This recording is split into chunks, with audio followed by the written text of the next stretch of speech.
A martini, shaken, not stirred.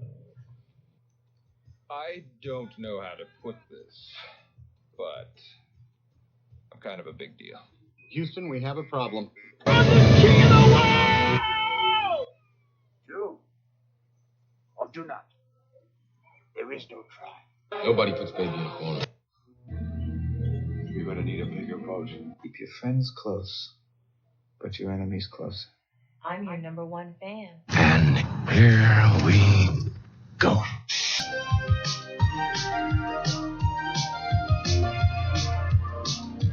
I've been trying to call. I've been on my own for long enough. Maybe you can show me how. Happy Monday, moviegoers. Welcome to another episode. Welcome to the Cine-Men Movie Podcast. My name is Juan. I'm your host, and I'm here joined by the cast. Ed, how are you? Hey, what's up, folks? Not too shabby yourselves. Good. Zach? What's going on, guys? Everybody enjoy their weekend? Absolutely. Yep. Starting off with another Monday, and a huge week here at the podcast. Guys, we have a lot to talk about, first of all. Yeah. But I want to take a look back at last week's episode as we got done talking about Rogue One to start us off in the month of December. What a fun episode. What a good rewatch. I enjoyed the rewatch. And I think it's fun to talk about Star Wars in December. I feel like that's a December-themed franchise now. What do you think? Yeah, and judging by what Disney threw put on the welcome wagon, I mean, we're going to be talking about Star Wars for a while. Let's talk about a little bit of it. There's a lot of movie news to go through, and let's start off with the whole Disney explosion, if you will. That's what I'm calling it. Disney just exploded with a lot of in-theater content, hopefully. If not in-theater content, we all know it's going to Disney+. Movies, series, franchises. Let's talk about it. We'll start off with Marvel, I guess. We haven't talked Marvel with the podcast in almost a year and a half now. Mm-hmm. The last movie we talked about was Spider-Man Far From Home, July 2019. Mm-hmm. So that's hard to really sink in with that. Like, I didn't even realize that until just now. That's the last time we talked a Marvel movie. Because if COVID hadn't fucked everything up, we would have been talking about Black Widow and the Eternals. Yeah. So. Holy shit. Yeah. The Eternals would have been a month old already. Yeah. So, but let's talk about it. Let's talk a little bit of Marvel. They completely exploded on everything that they shared. So, at least in the Star Wars side of things, let's start with they have Visions, a droid story, mm-hmm. Obi-Wan Kenobi, right? Rogue Squadron, which is going to be directed by Patty Jenkins, Acolyte, The Bad Batch, Lando, Rangers of the New Republic, and is it Ahsoka? Yeah. Ahsoka. So that's all the Star Wars content. Zach, start us off with some of the Star Wars stuff. Yeah, we probably one of the bigger news is, me and Chris, Ed was talking about it off air. Hayden Christensen is coming back as Darth Vader for the Obi-Wan series. Kind of crazy on that, but yeah. I mean, at least they're keeping a little continuity, as well as I think that's probably a little bit of a ode to, or not an ode, but he probably owes that a little bit to Ewan McGregor. Yeah. Because Ewan said that one of the biggest things for the project of Obi-Wan is getting back in touch with Hayden Christensen, literally. Yeah. So that's fucking high step right there. So that's pretty cool. And I mean, it's very nice of Ewan to do that, because they could have easily just said, fuck Hayden, we're going to do something, we'll find somebody else. Because more than likely, it's just him playing under Vader's mask. I mean, exactly. Let's be real here. Yeah. Unless it's going to be some Force bullshit that they come up with, or whatever, I don't know. Mm-hmm. But then you've got Ahsoka. Yeah. That's going to be badass, because did you get to see that episode yet? Not yet. Mando? Okay, so that was a badass episode. That's all I'm saying. Mm-hmm. She came in. I think they picked the perfect person in Rosario Dawson to fulfill those shoes. Because, I mean, they could have got the look a little bit better, as in the face paint. But other than that, like, it looks. I've seen like picture, like stills of it. She looks like very much like Yeah. the animated character, as well as, as long as she keeps with how she's acting and all that, be badass. The blade work she did, fucking fantastic. So, Yeah. For Rogue Squadron, like I said, Wonder Woman, 1984 director Patty Jenkins is be directing this. I don't know if you guys saw the little teaser trailer that she did. It's kind of just basically her just literally getting into the outfit and putting the helmet on. So I'll cut you off right there because I don't know if you guys want to go through one and see what our thoughts are about this, but on the posters that were released, if you've noticed, there is some stuff that says Disney Plus Original, and then on some of the posters, there's no Disney Plus Original sign on there. Do we think that is something that maybe is a full-length feature film, or do you guys think it's just not a coincidence? Probably Because I'm going to go ahead and go through the stuff that has the Disney Plus Original next to it. Android, Star Wars: A Droid Story, The Acolyte, Lando. The rest of them doesn't have that. So I don't know if they're like going to be full-length feature films or theater. What do you think? Obi-Wan Kenobi doesn't have one. First off, I would be very disappointed if that was not a full-length feature film. I'm gonna say that's probably gonna be a series. I don't want it to be a series. I'm not going to be interested in if it's a series. I won't watch it. I mean, part of me thinks it's not so much the marketing. I think they're still kind of Testing the juggling. waters. They're going to test the waters and kind of juggling. Some of these might be a feature film like Obi-Wan or Rogue Squadron and Lando. Is that one going to be Disney Plus? Lando does say Disney Plus Original. Okay. So I mean, it doesn't mean necessarily a series. It could be a film.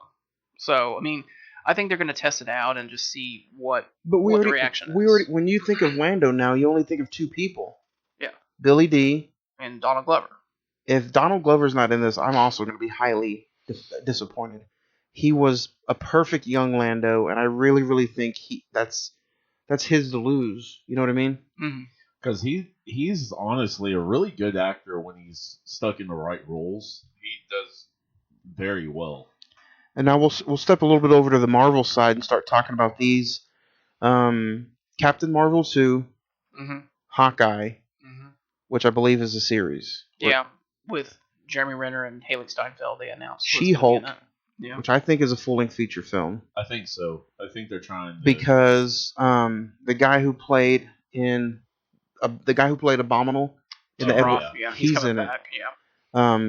Moon Knight, Secret Invasion, Ironheart, Blade is confirmed for sure. Armor Wars, the Guardians of the Galaxy Holiday Special, I Am Groot, Thor: Love and Thunder, and Ant-Man and the Wasp: Quantumania. Okay. So Ironheart, do we think that's probably his daughter? Megan. Probably. Or Morgan. So that's Morgan. Morgan Yeah. Stark. What the fuck? So that's the only thing I can think of there. Maybe Pepper training her up to use the armor or something like that. I don't know. And then starting March 19th, you get The Falcon and the Winter Soldier. Yeah. And Loki. Did you guys see the teaser for Loki? It looks really good. I did not. It looks Loki really does good. look good. And then starting January 15th, WandaVision, you can start streaming WandaVision. Which I don't know about that one. I really don't understand what they're really going for with that. WandaVision, I heard, is supposed to take in place before, in between Captain, help me out here. Civil War and Infinity War. Okay. And then they also announced that with Black Panther 2, they will not be recasting T'Challa. Well, yeah, because I think that would be totally the wrong move. No, and I agree. I mean, they're going to have to... Obviously, I think we talked about it on Fantasy Booking that they'll be relying on the secondary characters. Shuri. Well, I honestly think that Shuri should kind of be the one to step up, if you will, and take the throne, I guess. But that's the only way that makes sense in my mind. And then respects. Disney Animation Studios announced Baymax, Zootopia Plus, Tiana, and the Moana series is coming to Disney Plus starting in 2022. And Buzz Lightyear with And Chris Evans. I think that's a movie, though. Is it a movie? I think it's going to be a movie. It's first look at young test pilot that became a space ranger. We all know him today. Lightyear launches into theaters June 17th, 2022. So I think that's going to be pretty cool. It's based off of the real life hero that the toy figure is based off of. So let me ask you guys this, and me and Johnny were talking about it in the car today. Do you think this is kind of like premature and on Disney's part to say, hey, this is what we're doing, or do you think this is a reaction to the HBO Max theater side-by-side comparison thing? Or you can watch it in the theater and on HBO Max same day. It could be 50-50 on that, but the thing is maybe they're realizing that that's kind of the smarter way to go, because we don't know when this COVID thing is going to end. Well, I just found I'm the opposite way with what you said, Ed. I find it funny that they announced this in between the HBO Max announcement and in between the day one launch of the Pfizer vaccine. Right. They're like, I think it's too perfectly timed up that they're like, you know what? Fuck you, HBO Max. This is what we're gonna do, and here's the vaccine. So get ready to go back to the theater. And this is why we're gonna give you that hype to go back to the theater.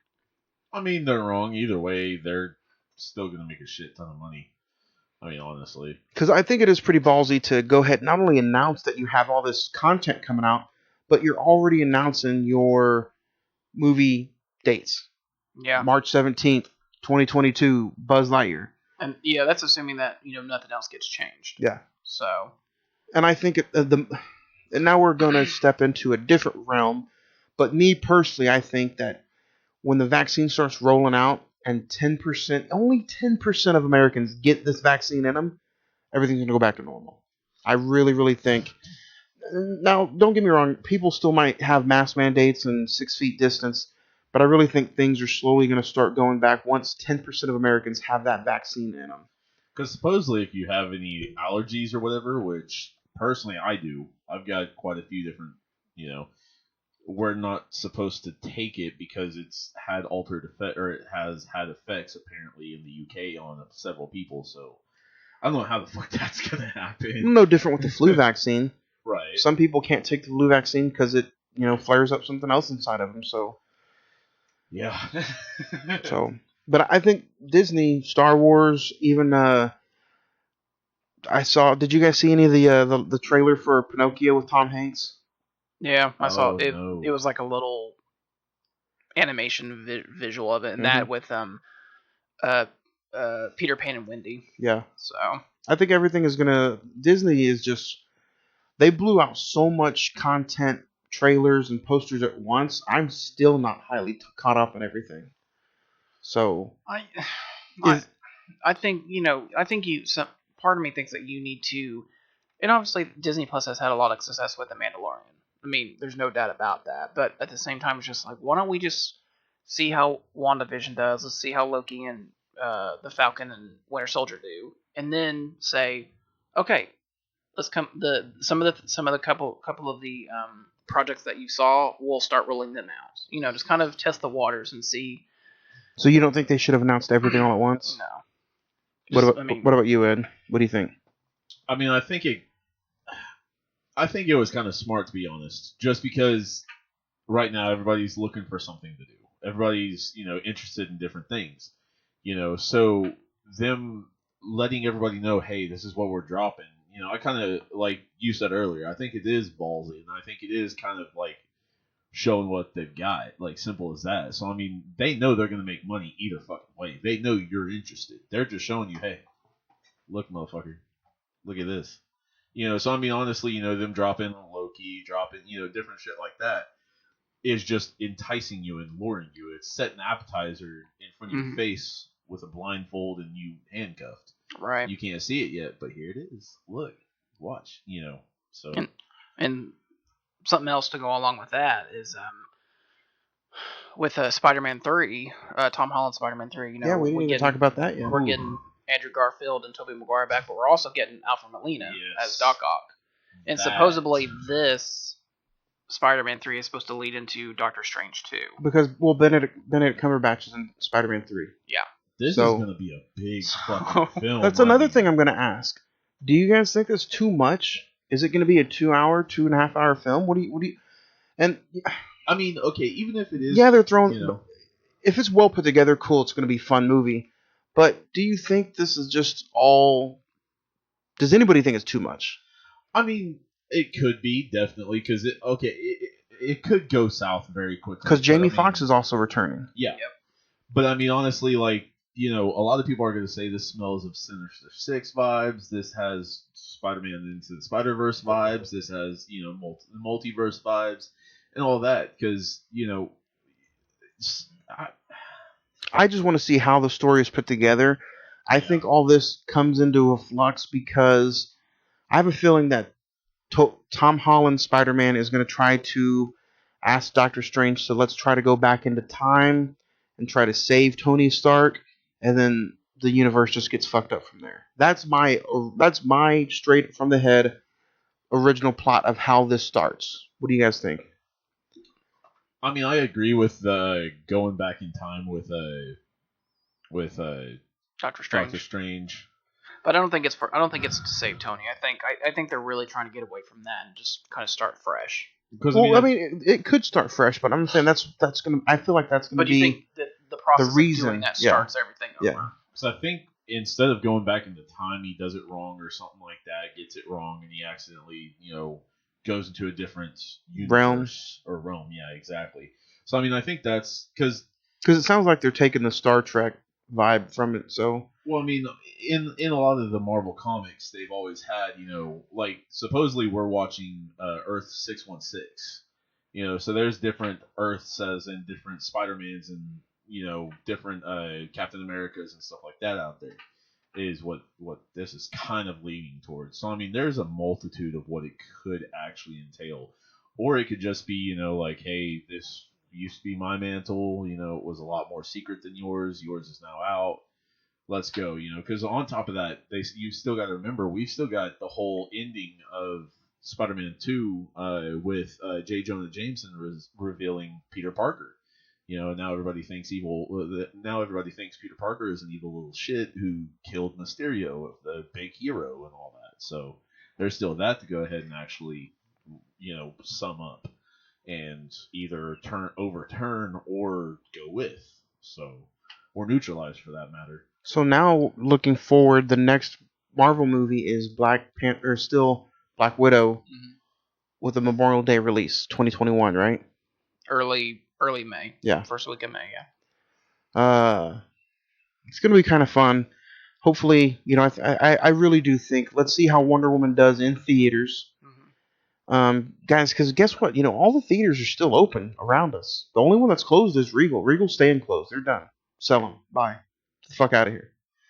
Harkins is still open. AMC is still open. Yep. Wonder Woman could be the one to save those two chains, and you know, let's hopefully there's good numbers on Christmas Day. Yeah. You don't even have to do too much. You can turn me on with just a touch, baby. I look around and see the city's cold and empty. No one's around to judge me. I can see clearly when you're gone or not there. And speaking of movie theaters still being open, guys, don't forget to check out Rodeo Cinema, located 2221 Exchange Avenue, right here in Oklahoma City, Oklahoma, a non-profit art house cinema offering first-run independent foreign and documentary films. Visit their website at rodeocinema.org or find them on Facebook, Rodeo Cinema, or check out their Instagram, Rodeo Cinema OKC on Instagram. They have movies coming up. They just got done showing movies like The Room. You could have saw December 13th. Wild Mountain Theme with Emily Blunt. That is going to be shown. That started Friday, December the 11th. You can also check it out tomorrow, December the 15th, Wednesday the 16th, and Thursday the 17th. And then Fat Man was this past Saturday, December the 12th. New movie with Mel Gibson. And then Wednesday, December the 16th, you can check out Christmas Vacation. So don't forget, check them out. Rodeo Cinema. the official movie theater of the Cine-Men movie podcast.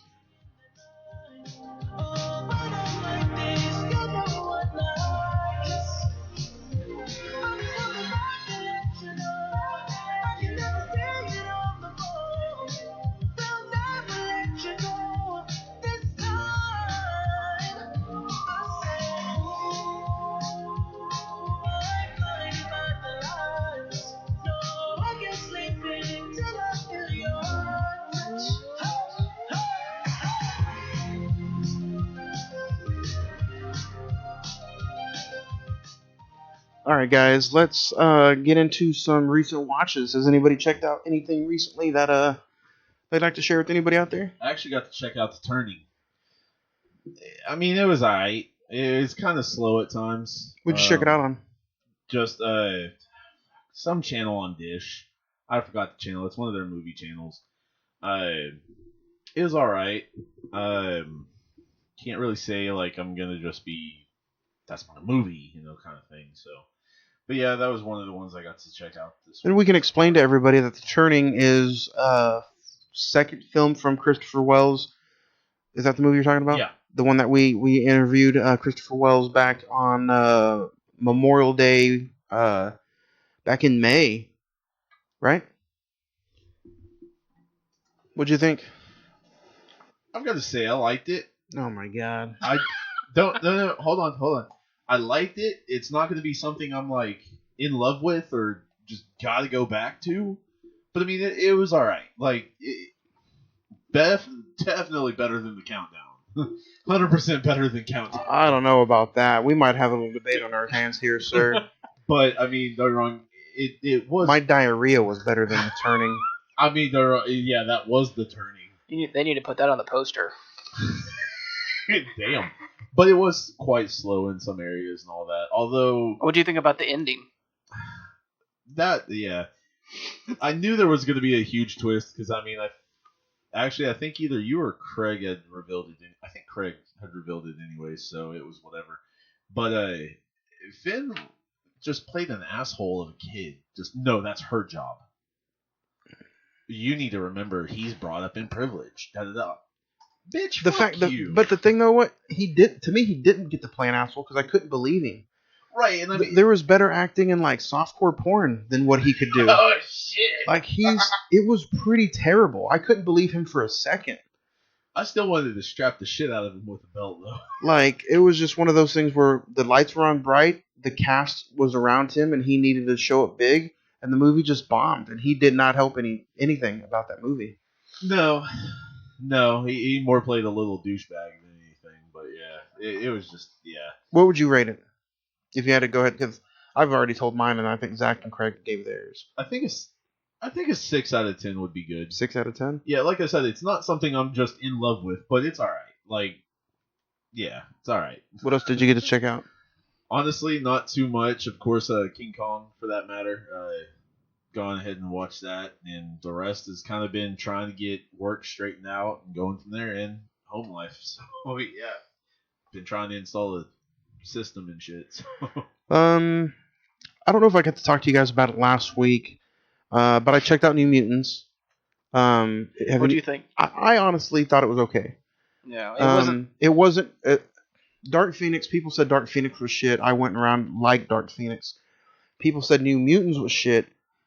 I can see some scenes where it is shit because it's like trying to be. Is this an X-Men movie or what? A horror movie, yeah. But you also have to remember that this movie was supposed to come out right after Logan. Right. And this was those New Mutants. Logan, Dark Phoenix, and New Mutants are supposed to come out in 2017. Right. But the Young Mutants that were in Logan technically was supposed to transition into New Mutants. Right. Because the house that the little girl came from was just like this. Right. So I think the thing that did not help New Mutants was the fact that the story's not going anywhere. No, it I wouldn't call it a bad movie. It just wasn't. There's no future, so so why kind of like it? About this? Yeah.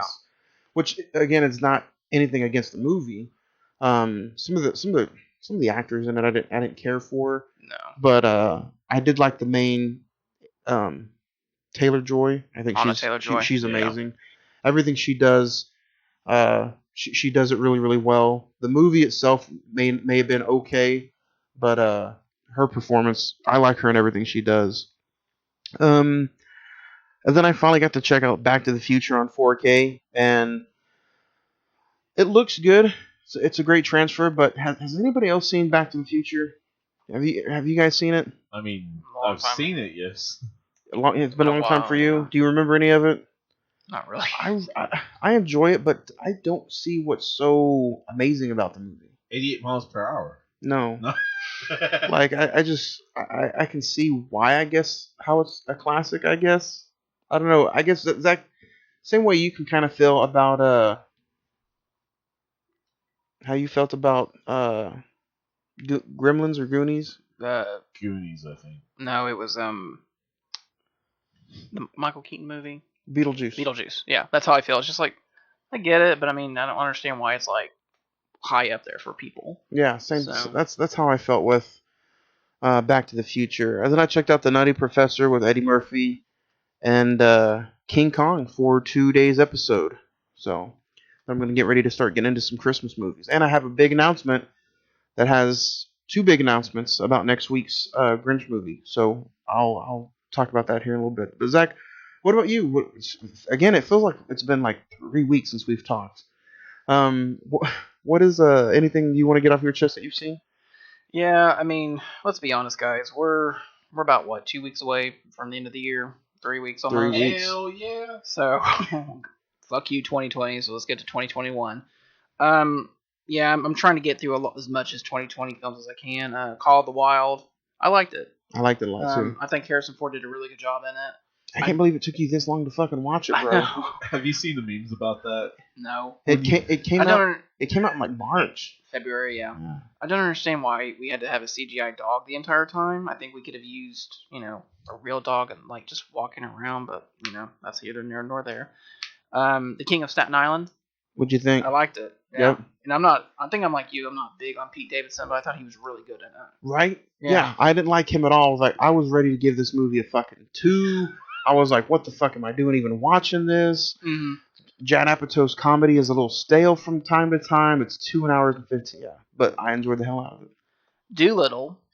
I had to put myself through that shit. What did you think? Because, again, you know what I did not like about it? Robert Downey Jr.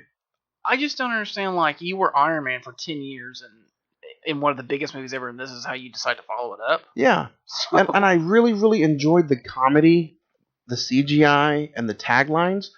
But Robert Downey Jr. was just a breath of cock to me. It was not good at all. Discombobulate. Yeah. The dragon fart, basically. Honestly, I would have rather seen that movie. That movie is goofy anyway, but I would have rather seen somebody like Fuck it, bring Eddie Murphy back. yeah. No. Even though it's completely different Doolittle, but still. Yeah. Kevin Hart? I'm surprised he wasn't in it, to be honest. I mean, Let's just be honest. Borat, subsequent movie film. Yeah? Oh, fuck. What did you think?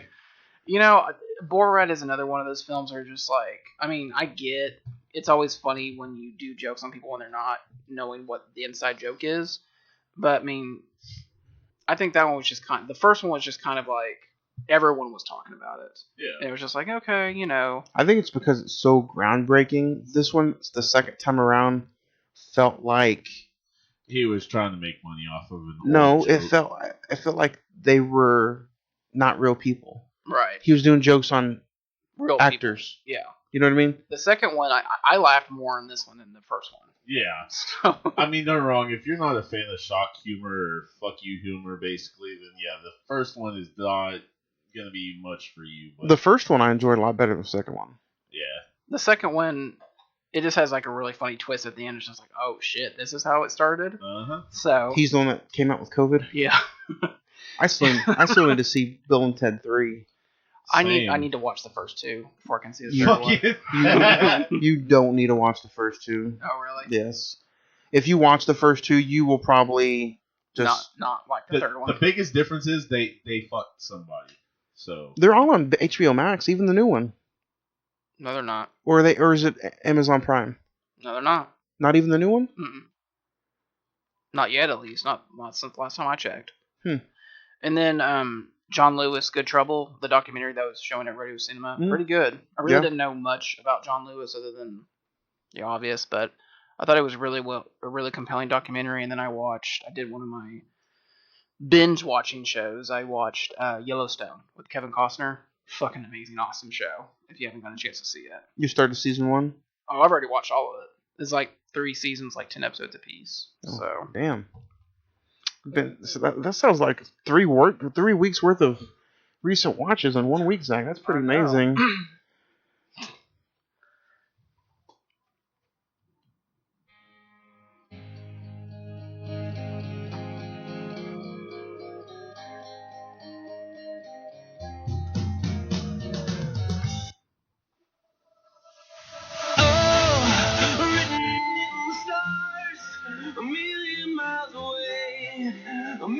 Alright guys, don't forget you can find us on Facebook at facebook.com/movie reels REELZ405, or just Facebook search the Cine-Men Movie Podcast. We'll pop right up. You can also find us on the Twitter at Cine-Men, or you can find us on Twitter at Cine-Men405, and the Instagram page is just one word, Cine-Men Movie Podcast. So don't forget to check us out. Also, check out all of our social medias for the 12 days of Christmas. The giveaways starting today. We gave away Spider-Man Far From Home digital copy. We have brochures that are going to be hitting soon at Rodeo Cinema and also at San Marcos. So check out those places. Look for our business card, our brochures. And don't forget, you can also win vouchers for a meal ticket to San Marcos and a gift card for Rodeo Cinema, also with a huge 2021 giveaway, or a 2020 giveaway. So this is probably our biggest giveaway, guys. It's going to include toilet paper. It's going to include some hand sanitizer, some masks, and some gloves, and a meal ticket, and a rodeo gift card to go see any movie of your choice at Rodeo Cinema. With Ed. With Ed. Sure. That's an added bonus if you contribute $25. That's an added bonus of gray hairs that you don't want. Ed, speaking of gray hairs, next week's episode, guys, we are talking the 20th anniversary of The Grinch. We have the 12 Days of Christmas giveaway coming up, and we're also going to be interviewing Nicholas Rice, local independent movie actor. It'll be before the episode next week, so check it out next week as we interview Nicholas Rice, who has a very, very huge movie coming up, and you can find everything you know about pre-med. Take your medicines. Okay. I know. Too many strokes. You can find out his new movie and the trailer on our Facebook page at facebook.com/moviereels405. Ed, how do they find the YouTube page? So you go ahead and go to that facebook.com/moviereels405. You hit that learn more button that's at the top of the page. That learn more button transports you to the YouTube channel. That YouTube channel, of course, has the like, comment, subscribe buttons and the notification bell, so you can have any actual episode that we drop hitting your phone. Comment. Go ahead and just hit us up. Hit us up. We love to hear back from everybody. Come on now. So check it out. Next week. Definitely. Oh, and that's not the only thing. Next week, instead of just talking about The Grinch, guys, we are talking about our top 5 Christmas movies or / holiday films. If you don't celebrate Christmas, you celebrate Hanukkah, Kwanzaa, whatever there is out there to celebrate festive.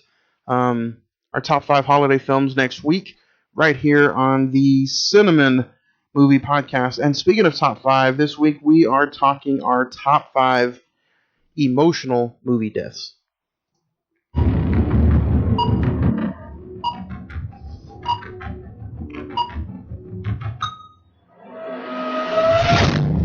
Alright guys, this week our top 5 is our top 5 emotional movie deaths. And this was a really tough list to put together. And Zach, after I talked to you about it, I was like, every single scene that I thought of almost brought a tear to my eye. So this was like really, really tough. So I have quite a bit of honorable mentions I'm going to get through. Ed, do you have any? I have 2. Zach? No? Damn, you heartless bastard. I know. Asshole. Go ahead and rapid fire through yours. Marley and me still have not been able to finish that movie, nor have I watched it again because I just fucking can't. That's all. And Artax from The Neverending Story. I felt so fucking bad right there. Like, I hated that movie for a while because of that. I'm going to rapid fire through mine.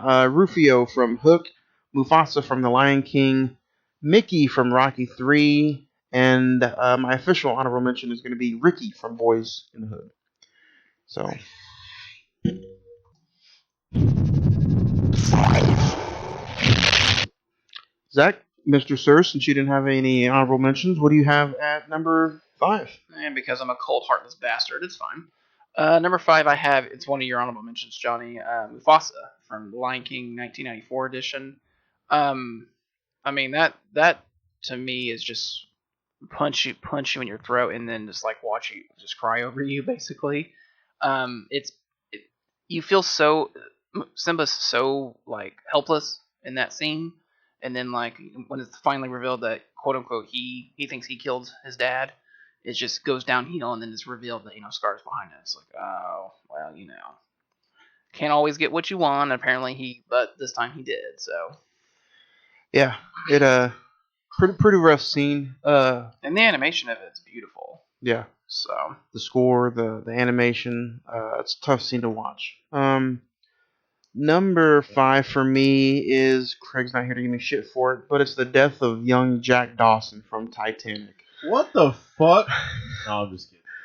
That got me that was one of my first times tearing up at like an adult themed movie, other than like Lion King and this young stuff. But like Titanic got me when I was little, and now every time I hear that song, I'm like, fuck you, Jack. Should have just fucking got up there and pushed that big bitch off the boat. Should have just stayed up there. But yeah, number 5 for me is going to be Jack Dawson from Titanic. Ed, what do you got at number 5? Number 5, I've got to go ahead and say it's a movie I haven't seen really until recent. That's a little older. Tom Hanks playing Andrew Beckett in Philadelphia. I don't know, just that, like the unfairness of how that actually happened, and then don't get me wrong, how he was slandered and all that, just makes you hate quite a few of the people that were there, I guess, if you want to say that. Like in the movie with him? Yeah, just because, and stuff that actually went on then, though. Yeah. Like in the early 90s. And I mean, don't get me wrong, he played very, very well, in the movie, but on top of that, it's just like, the realism of it kind of impacts a little bit more for that matter. So, yeah. Number 5 for you is Philadelphia? Yes, sir.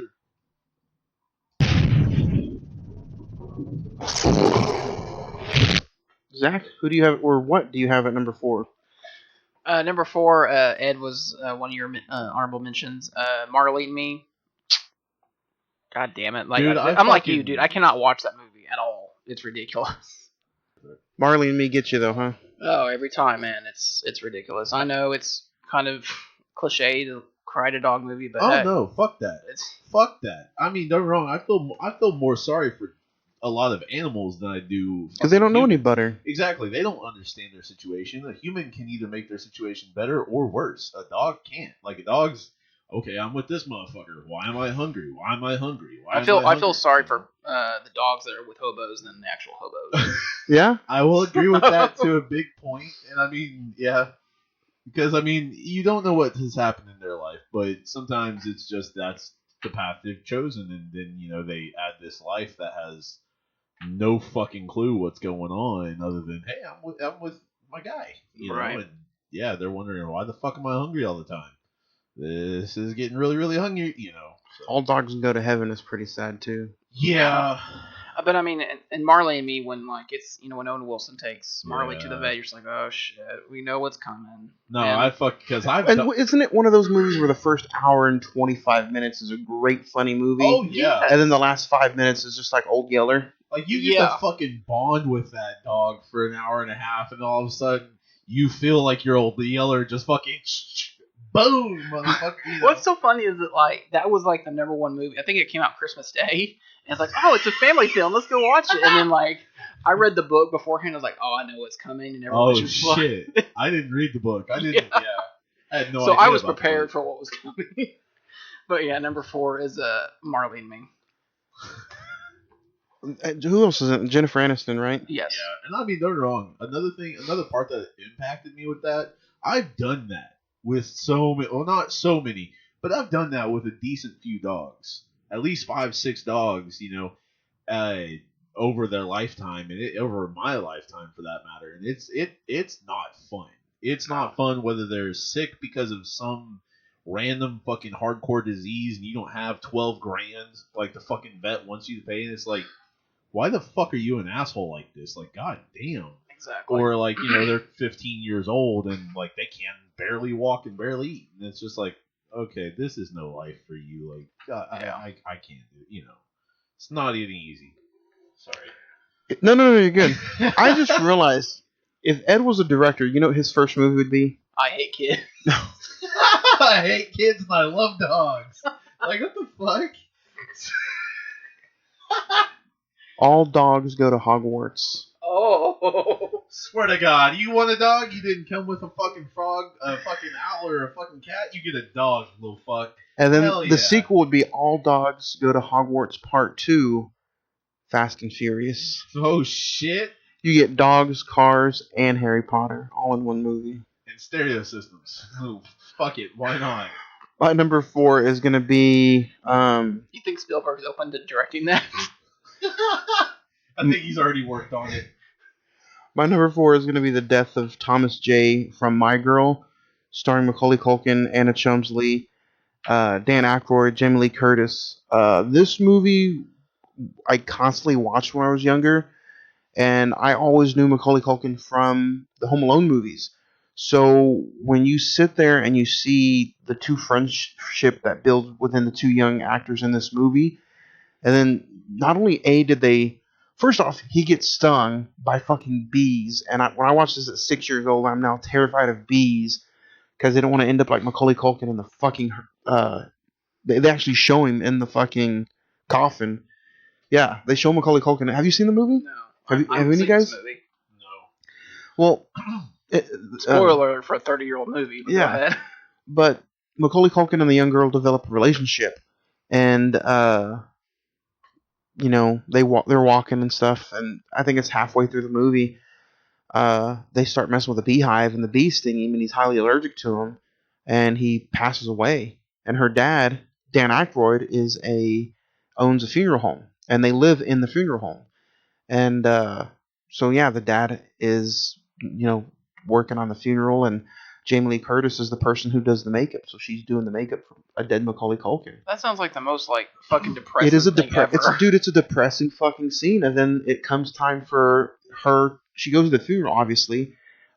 She's like 7, 8, 9 years old, and she goes up and looks at Macaulay Culkin in the casket, and they put the makeup on him, and he doesn't have his glasses. He has glasses in the movie, but in the casket he doesn't have glasses.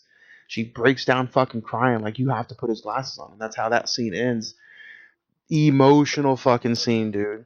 I'm actually on the hunt for the Blu-ray, so Oh yeah. expect me to have a bag of popcorn and some fucking tissue paper, because I'm gonna be crying my fucking eyes out when I rewatch this movie. But that shows you what kind of movie this is, because I haven't seen it. It's free on IMDb TV right now, but I haven't seen it in 10 plus years, and that scene is so fucking vivid to me.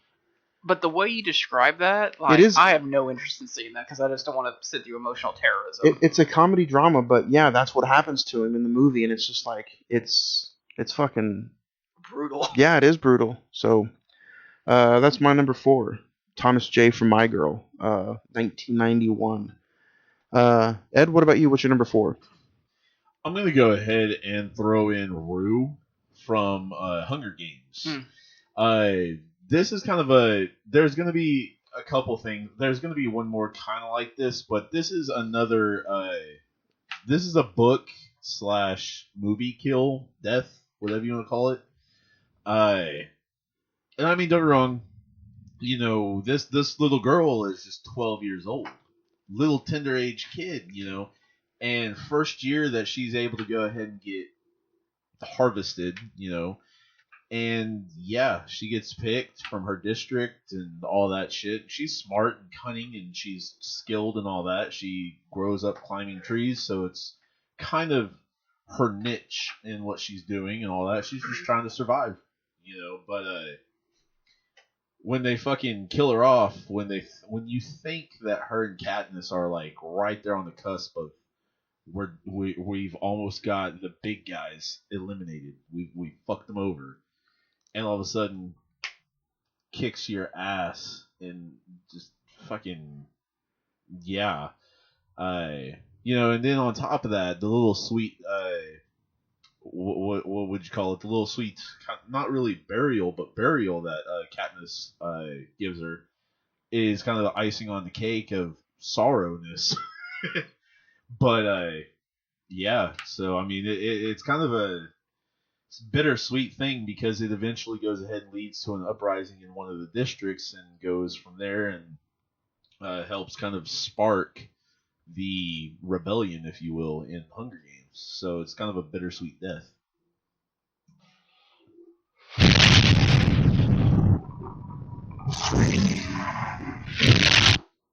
Zach, sir, what do you have at number 3? Alright, put that away. Number 3, I have. Sorry, guys, it's just a little warm in the room, and Ed completely took down his drawers.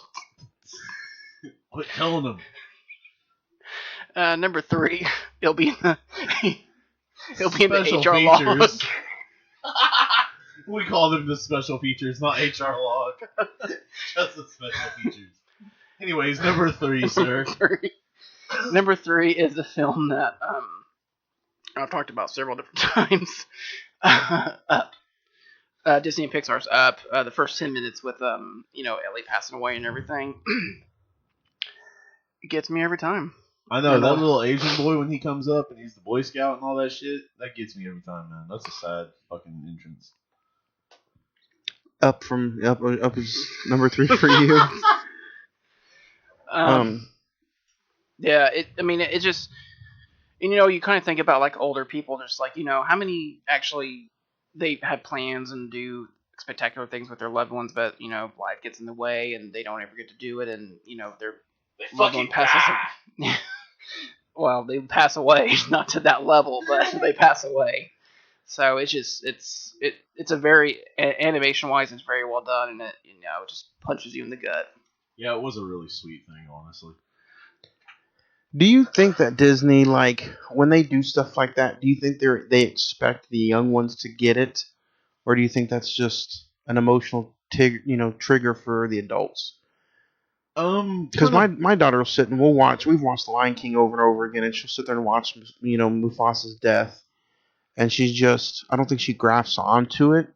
So I'm over here bawling like a sumbitch, and she's over there just watching, like, looking at me like, what the fuck? Why are you crying for? Quit acting like a little bitch. Yeah, that's how she looks at me. But I don't know if maybe every kid is different, or I don't know if Disney should just. I mean, death is like very. No, go ahead, and I'm sure I'll be on your list. But one of their big movies, Coco, that's all about that. So Yeah. How do they expect young kids to understand that? Yeah, that's true. Number 3 for me is going to be the death of one Han Solo from Star Wars Episode 7, The Force Awakens. First off, losing a father at that age, where probably the young Adam Driver is at that same age, and Han Solo, Harrison Ford he was 20 years older than my dad was, but still. This scene gets me really, really big. Not only because it's Star Wars, not only because it's Harrison Ford, but being in that situation where I'm like, I've lost a parent or a dad, and I've seen the way Adam Driver is treating Solo, I'm kind of like, what the fuck are you doing? But I got real emotional. That's probably my I don't know what that says about me, but that's probably my Marley and Me for you guys. Like, you guys get really emotional with that movie. I get really emotional every time I see Harrison Ford just vroom, and the lightsaber comes out and he just passes over. I mean, Harrison Ford is probably like a dog to Chewie. Yeah. I mean, you know, isn't Chewie like 200 some odd years old at that time and shit? So shit, Yoda species ain't the only motherfuckers who live like a fucking elf. Yeah.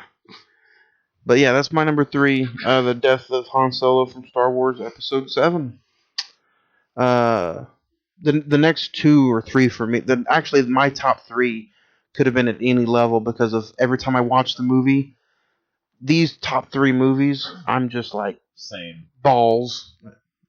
Well, balls of tears and bowls. I mean, not balls. Bowls of just of tears and tears. So, Ed, what do you have at number 3? So, kind of like you said, these last 3 can fucking switch at any given moment. Number 3, all 3 of us actually were itty bitty kids at this time, probably still shitting ourselves, in diapers. Yeah. Land Before Time. Yeah, Littlefoot's grandparents. That fucking hit hard. And I mean, don't get me wrong, like, you don't realize it until you like you know it's a sad moment, and it's kind of like with Mufasa and the Lion King. You know it's a sad moment, but when you're that young, you don't understand the full gravity of it until you get a little older. And you're like, oh shit, my parents let me watch this fucking thing? What? I don't remember it. I've only seen it like a few times, and it's been over 15 years. And you guys obviously know why I haven't seen it in so long. It's not on Blu-ray or 4K. It's not on Blu-ray or 4K. And I'm not going to spend... They have all of them on DVD for like $24. It was perfect the way it was, man. It's sadly perfect. And I mean, the only thing about The Land Before Time that was even sadder than that was the little girl who played Ducky actually fucking dying because her asshole father killed her. Ducky died in the movie too? No, the little girl who played the voice of Ducky got killed by her father. Oh, damn. Yeah. Back in, I think, 93 or 94 or something like that. Like, yeah. Like, she had just done the first movie. And, yeah, her dad was a complete and total asshole. Piece of shit. But, yeah. Yeah. So that's your number 3 is The Land Before Time. Land Before Time.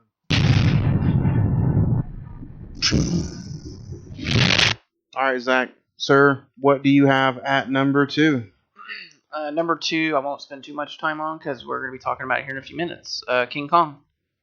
So, I mean, that's... From 05? Yeah. Gets me every time. Number 2 for me is going to be, again, another tearjerker. I sob like a big-ass baby every time and I know it's coming. I've seen this movie over 20 times. The death of Harry Stamper at the end of Armageddon, when he stays back and blows up the nuke to save mankind and lets his daughter go on with a young Ben Affleck. That's Independence Day, sir. I don't think you did.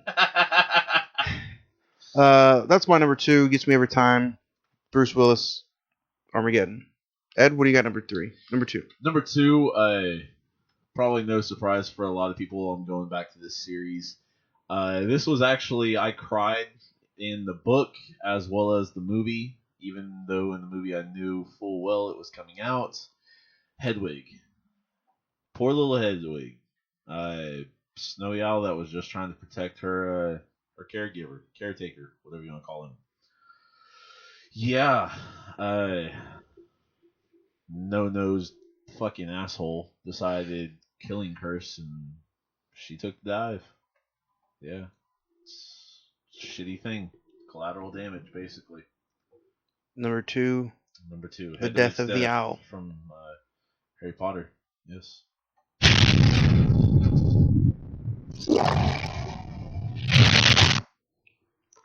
Zach, who do you have at number 1, sir? This is getting a little emotional in here. Number 1, I just remember like sobbing, like you, Johnny, as a big baby in the theater. I Am Legend. The death of Sam. It's that not is so much weird that you say that. Is that your number one too? No, but the character name. Go for it though. No, it's not so much the actual death of the dog, but the actual fact that Will Smith has to kill him, like strangle the dog, in order to keep on going. That's Bravo to Will Smith brutal. and his acting performance though in that movie, because if he didn't, if he If you didn't, didn't sell that, then yeah. it's over. So yeah, basically it was just like he knows what he has to do, and just look away and just do it. Yeah, just fucking A. And the fact that it just holds on Will Smith's performance. Yeah, and that is just like wow. Because you can see the dog strain kind of. You can hear him like trying to get out, and it just pans up to his face, and there you go. Yeah. Oh shit. Horrible death. So number one is I Am Legend. Number one for me is this movie's an hour it's 2 hours and 7 minutes. I cry in an hour and 50 minutes of this entire fucking movie. And it's the death of Sam. It's the reincarnation of Sam, and it's the actual dancing scenes of Sam. And I'm talking about the death of Sam Wheat, played by Patrick Swayze in Ghost.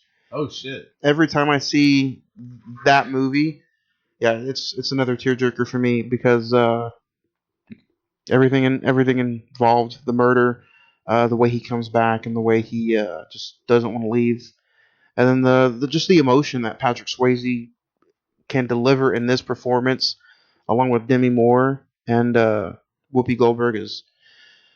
I didn't know about. This was almost going to be an episode, and if it wasn't going to be an episode about Ghost, it was going to be a Patrick Swayze episode. But just how this movie had so much Oscar buzz around it, could have been. To me, it's a big movie, but if it just knocked it out of the park and won the Oscars that it was nominated for, it could have been even bigger 30 years later. But that's number one for me. Ghost, Patrick Swayze. Ed, what do you got at number one? Number one was a very emotional death for me. This man had played the same character for just about 20 years. It was a movie I actually mentioned just a little earlier, for that matter, in a three type movie, if you will. I'm going to go with Hugh Jackman's portrayal of Logan in Logan.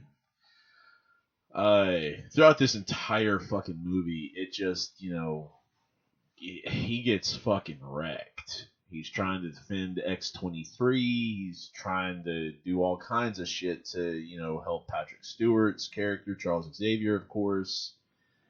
And it just seems like Logan cannot catch a fucking break. And we ultimately see the Wolverine's death on screen. And being my favorite superhero, anti-hero, whatever you want to call him, the Weapon X just it's sad to see kind of that strong lone alpha wolf go out like that. And, you never figure he or she or them or they, whatever, is going to actually take that final tour and dive, basically. So yeah, that was probably the most emotional character / death in my viewing, for that matter. Logan from Logan. Friday, I've been waiting for you for a long time. You just saved me when my life came tumbling down. All right, guys, don't forget, if you're in the mood for some tasty Mexican food, go to San Marcos Restaurant, located at 2301 Southwest 59th and Agnew, right here in Oklahoma City, Oklahoma. You can get weekday specials Monday through Friday, just starting at $6.99.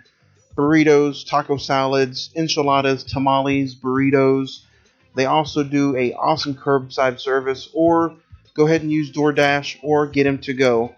San Marcos Mexican Restaurant, the official restaurant of the Cine-Men movie podcast. We enjoy them. We go there all the time. I don't think you can say anything bad about the food, and I also think you definitely can't say anything bad about the service. So they treat you like family, and they serve some pretty good food. So check them out, guys. San Marcos Mexican Restaurant.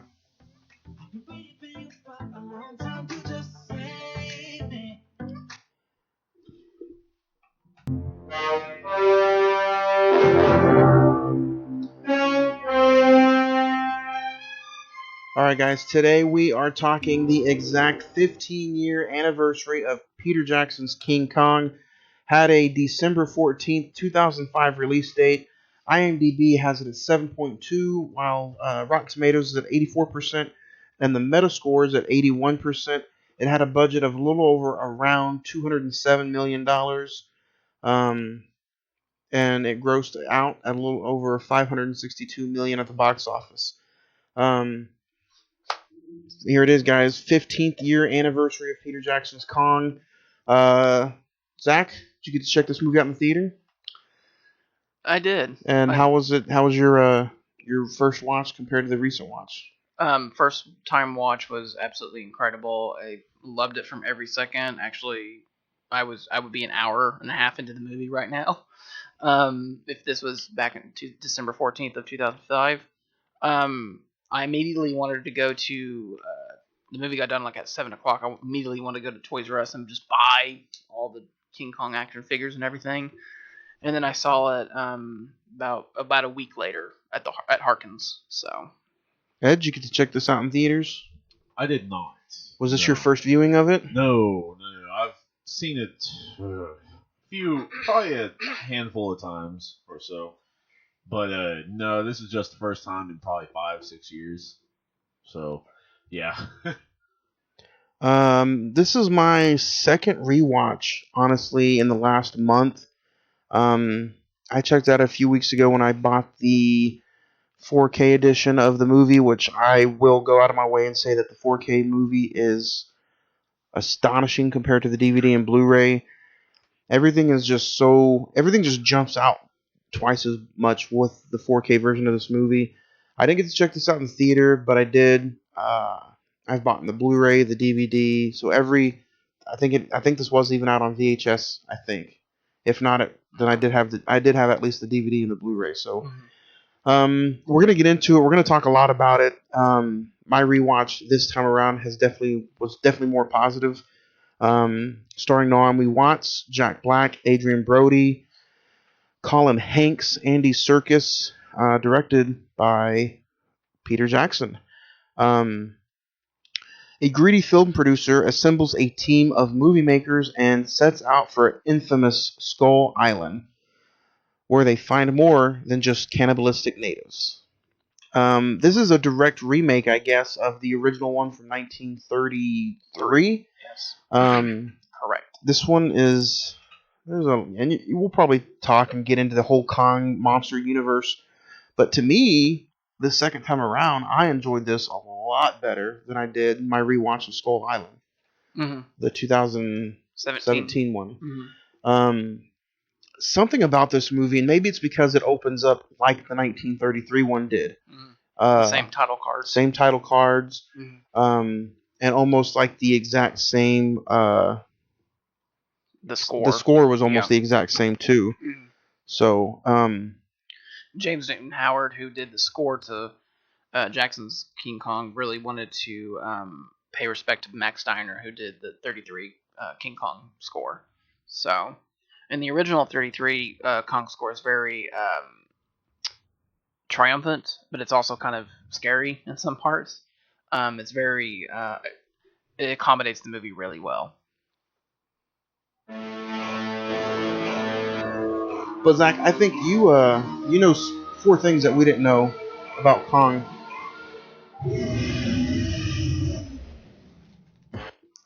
I got 5 things you didn't know about Kong. 5 things we didn't know. Go ahead and let us know.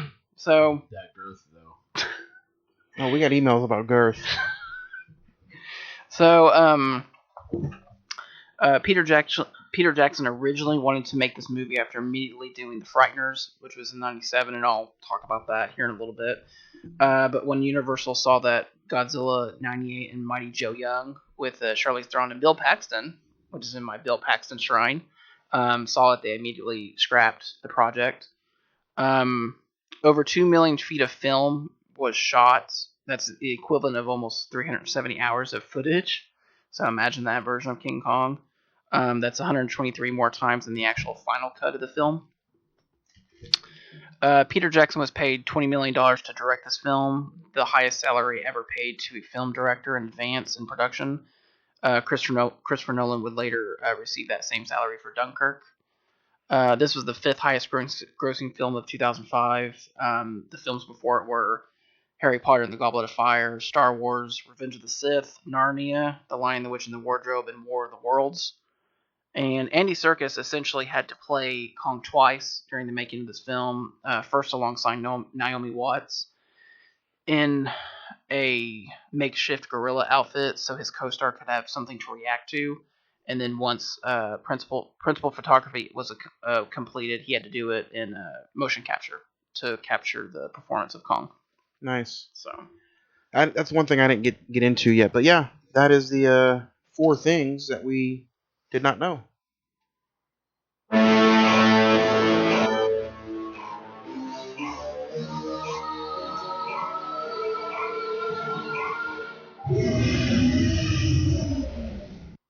So I want to get into it. I'm excited about it. First off, the cast. I did not know how I was going to react originally to Jack Black being in a movie like this when I saw this 15 years ago. Mm-hmm. But again, I didn't see it in theaters, so I waited until I bought the DVD, and it was one of those where I was like really, really surprised at how good he was in this movie. And then rewatching it just earlier today, again, he stood out, and I'm like, why did he not do more of these different kind of roles like that? You do have to wonder that, because he did very, very well in this. And I mean, it kind of almost... And this movie's a little bit more comedic tone for him as well, but it's also a seriousness, and you can actually see his acting in House with a Clock on its walls. It kind of that one kind of reminded me of this, of his more like taking roles seriously type venture. But yeah, that one had something different with him. I don't know if he just fell in love with the script or the character or what, or was maybe a big, I don't know, film junkie for the 33 version.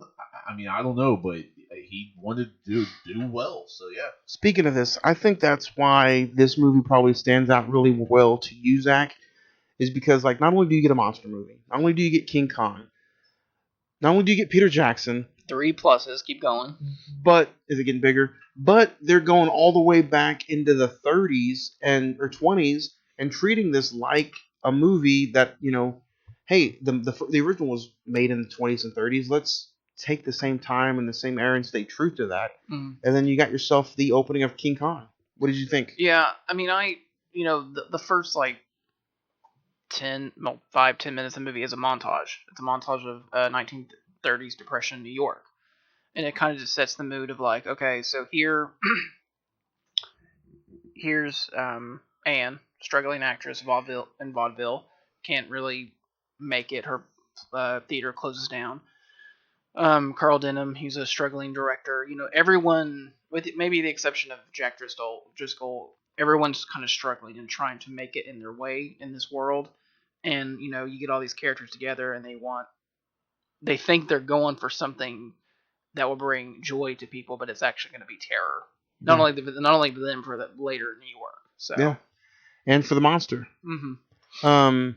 I really thoroughly enjoyed the way it opened up with the feeling and the soundtrack, and every time, I don't know why, but the last 2 times I was like, okay, am I going to watch this? I just want to see how it looks on 4K. Then I ended up watching the whole thing. And then this time around, I'm like, ugh, I felt like I was dreading it. But again, every time I put it in and I just get lost, in the film, I'm like, you know what? This does not feel like a 3-hour movie. It doesn't. It went by for me. Ed, what about you? The beginning of it for you, how does it hype up on this? What would this be? Probably, how many times have you seen it before? Probably 7-8 times before, so this would be even. So you're familiar with the movie a lot. Yeah, then. Yeah. How did you feel? Because Zach's obviously excited for it. Real talk, whenever we were going through it, I honestly was like, 3-hour movie. Just now getting back from Houston. I don't know how this is gonna go. It's not The Watchmen. No. Yeah. But I was thoroughly enjoyed with it, and I thoroughly enjoyed the watch, and it flew by. I started at 7:30 or 7 in the morning, and next thing I know, it's 9 o'clock and the monster's hanging up in chains, and I'm like, damn, it went by super fast. What about you? How did you feel about it? Going through your crazy schedule and fitting the 3-hour movie in there. When did you find time to watch it? And how was the watch for you this last time around? So Friday night, actually, I got to watch it, and Did you watch before you go? Well, that, and did you watch it all together in chunks? Okay. No, all together. I watched it together too. Okay. There you go. No, I feel like the initial introduction is a little slow. I feel like that, which I mean, it's cool because it's kind of introducing you to the story, the characters, what they're going through. Kind of like what you said, they're all kind of struggling in their own ways. But I mean, personally, what keeps alluring me is the performances by Adrian Brody and Jack Black, for that matter. Naomi Watts is not bad at all. I mean, she does very, very well. And those are the big three of the movie. We're going to talk about them a lot today. Yeah. Because I definitely don't know when the next time we'll talk about those three. And so we're definitely going to talk about them today. I think Naomi Watts, I think she is the perfect casting for Andaro. I don't really know, because I was in my research, I saw that Natalie Portman had screen tested for this movie, but she was quote unquote too young to play the role. But I think Naomi Watts really does. 05, I'm surprised they didn't pick a mature Nicole Kidman for this role. Yeah, she could have done that as well. Fay Wray really embodied, not Fay Wray. Naomi Watts, thank you. Really embodies a Fay Wray character. She even looks like her in some parts of the movie. And she even got to meet Fay Wray before she passes away, and she kind of got the quote unquote approval from her to play Andara, which I thought was really cool. So, but yeah, I mean, I get, when we did our 100th episode, I talked about this. I understand the flaws in the movie. I understand we don't even get to the island until an hour into the movie. What number was this on your top 5 plus 5? It was 7. 7? And rewatching this and kind of getting excited for it, it probably could have gone up a couple spots. So. But what were you going to say about the introduction? Because we don't get to the island or even anything action, if you want to say action film like, until about an hour into the movie. Yeah, it's an island. It's an hour to the island. I think like an hour and 10 minutes. 10 minutes till we see Kong, like good picture of Kong.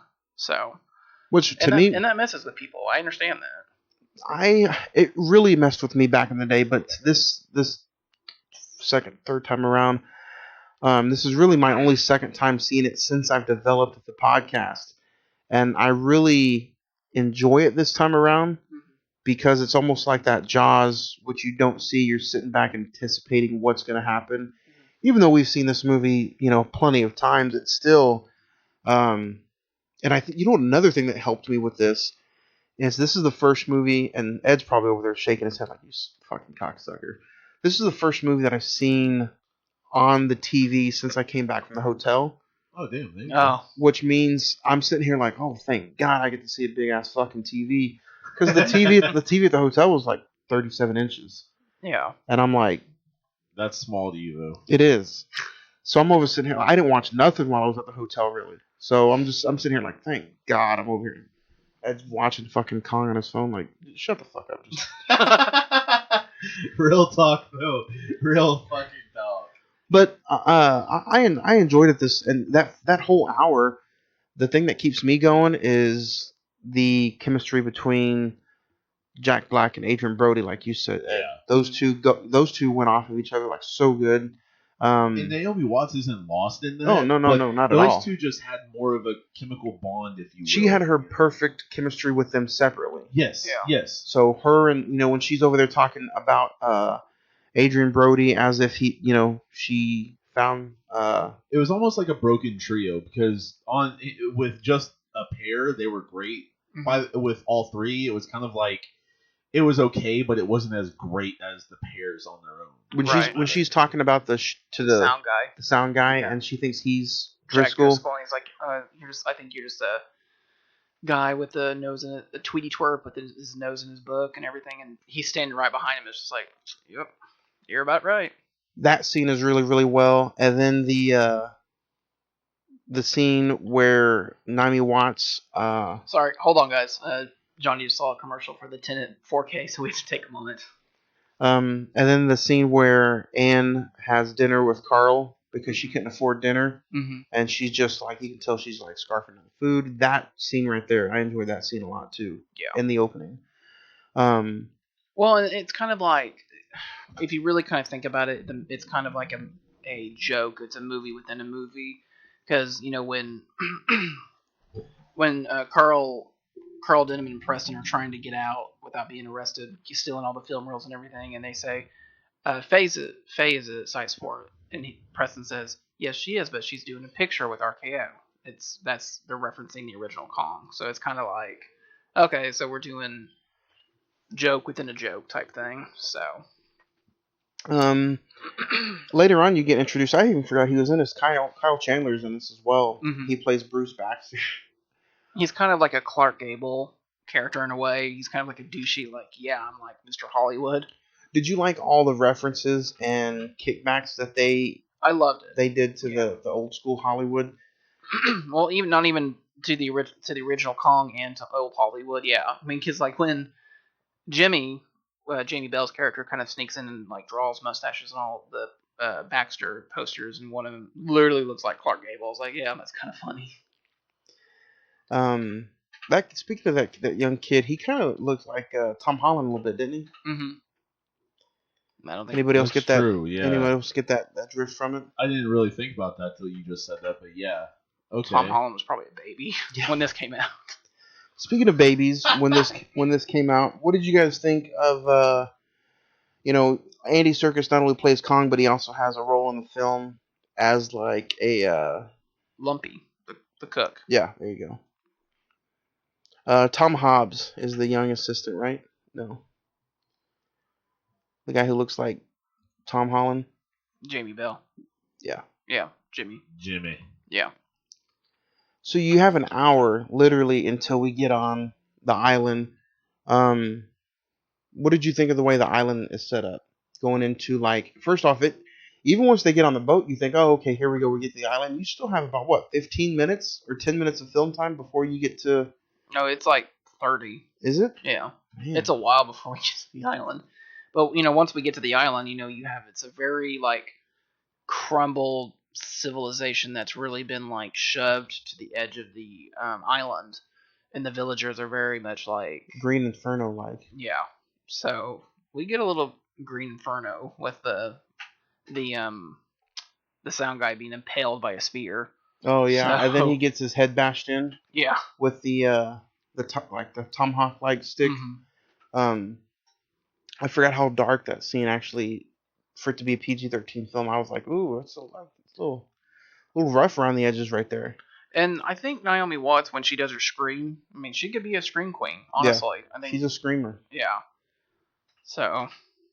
Ed, what do you think of, finally getting onto the island? You see Jack Black and just the interaction between, Jack Black's like kind of worried, but he's also like, I want to make this money. Yeah. I mean, honestly, like, I get the hustle because you're going into semi-uncharted territory, and I'd be scared of shit. Like, don't get me wrong, I would. Because you don't know what animals live on this, and you're kind of wondering, how the fuck is this ape so big? And you don't even understand the size of this guy yet. You really don't. Then you don't even understand this island and the size of the inhabitants in it and why the natives are like they are.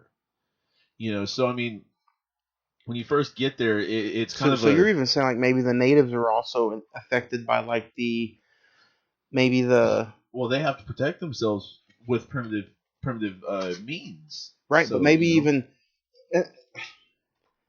going back to all the way back to the original. Is this a island that's just been nuked? You know what I mean? Like, is there some reason why all these creatures are this big? Does it ever? No, the movie. We don't need any explanation. No, you don't need any explanation. I'm just ballparking. Right. In the 33 version, it's just basically quote unquote land lost in time, and it's one of the Carl Denham says for a quarter you can see one of the last marked places on the face of the earth, and that's all it is. I mean, there's no, and like you said, you don't need any explanation of why there's dinosaurs. Why is Kong the only one of his species or whatever? Because they try to answer that visually throughout the movie. Yeah. So. Because throughout the movie, at least in this one, you see the rocks that are shaped as, he big was probably gorillas. considered as a god. Yeah. And, when he goes up after, later in the film, he goes to his quote-unquote home cave, you can see skeletons of his relatives. So he's like, he is the last. So. Kind of feel sorry for him in a way right there because, you're literally alone. Mm-hmm. Like, I mean, probably no communication between him and many of the inhabitants of the island. No communication between him and the tribes. Mm-hmm. Nothing like that. So he's literally kind of isolated, right, in a world that's raw mm-hmm. and very brutal and very rough. Mm-hmm. So I mean, it's kind of like you understand why he is so aggressive at the beginning and the first meeting of him at least. Mm-hmm. He's an aggressive force just because all this power, all this raw energy he has, as well as what he has to defend himself against every single day, right, is and you can kind of make traumatic as hell. And you can kind of make that comparison to Carl Denham a little bit because he's the only one that gets to see Kong when he kidnaps Anne. Basically, right. It's that kind of realization of like, I love like the immediate response of like, yeah, get the wide angle, wide lens, we're gonna need it. Speaking of the wide angle, I know we're kind of jumping above, but the first time you start seeing Kong battling it out with some of the bigger creatures like the dinosaurs, mm-hmm. why can they not do that today in today's version of, in the Godzilla from 2014 or in King of the Monsters or in Kong Skull Island? I feel like in those movies, you only get half of the fight scene because it's like they don't know why can they not film it as if they're two regular sized people. The way Peter Jackson filmed this movie and has both big, huge ass monsters in one shot is amazing compared to what they're doing nowadays with with the legendary monsters. I think you know what I mean? Yeah. But you also got to take into the fact that the legendary ones are like massive. They're like huge, and you have to take up the entire screen. But why can't they just to show them? I mean, again, they're all just CGI, right? So why can't you just adjust it and fit them into the shot? I mean, there's literally a scene, like you said, in the T-Rex fight. There's like he's battling three, and they're all on in the one scene. So what's the difference? I know. I don't know. Do you if you had any nitpicks about the newer ones, would that be it? That the fight scenes are they're just you don't get them in one single shot? I mean that. Do you really have to make it look like a fucking news camera crew is shooting them and you can't get it all? You know what I mean? Right. I mean, that doesn't bother me. I know me and Ed are high on that franchise, the Legendary Monsters, and so it's kind of like. I mean, they're good movies too, but in some of the big, fight scenes, I just kind of wish I got to see them all, just like on Kong. I will kind of appreciate that comment right there, just because, like, when. I agree, because, I mean, honestly, even in some of the fights, I feel like they're trying to make too much of a human aspect of it and focus on the group instead of just on Kong, because, I mean, they're wrong, or Kong and whatever monster, Godzilla, or whatever have you. They're trying to make, okay, yeah, this is happening, but what are they doing? Oh my gosh. They're trying to give it like a human perspective. Right. And I mean, I get that, but at the same time, you've got, a great fight going on behind you with, Kong, off 2-3 football fields in the distance. It's like, what the fuck? I want to see what he's doing. What the hell? And I will say Peter Jackson really does put you in the action, especially with the T-Rex fight. I mean, they're going down, traveling distances. They go down a fucking crevice and fight on the vines and ultimately end up like 2 or 3 levels, like a building down on another part of the island.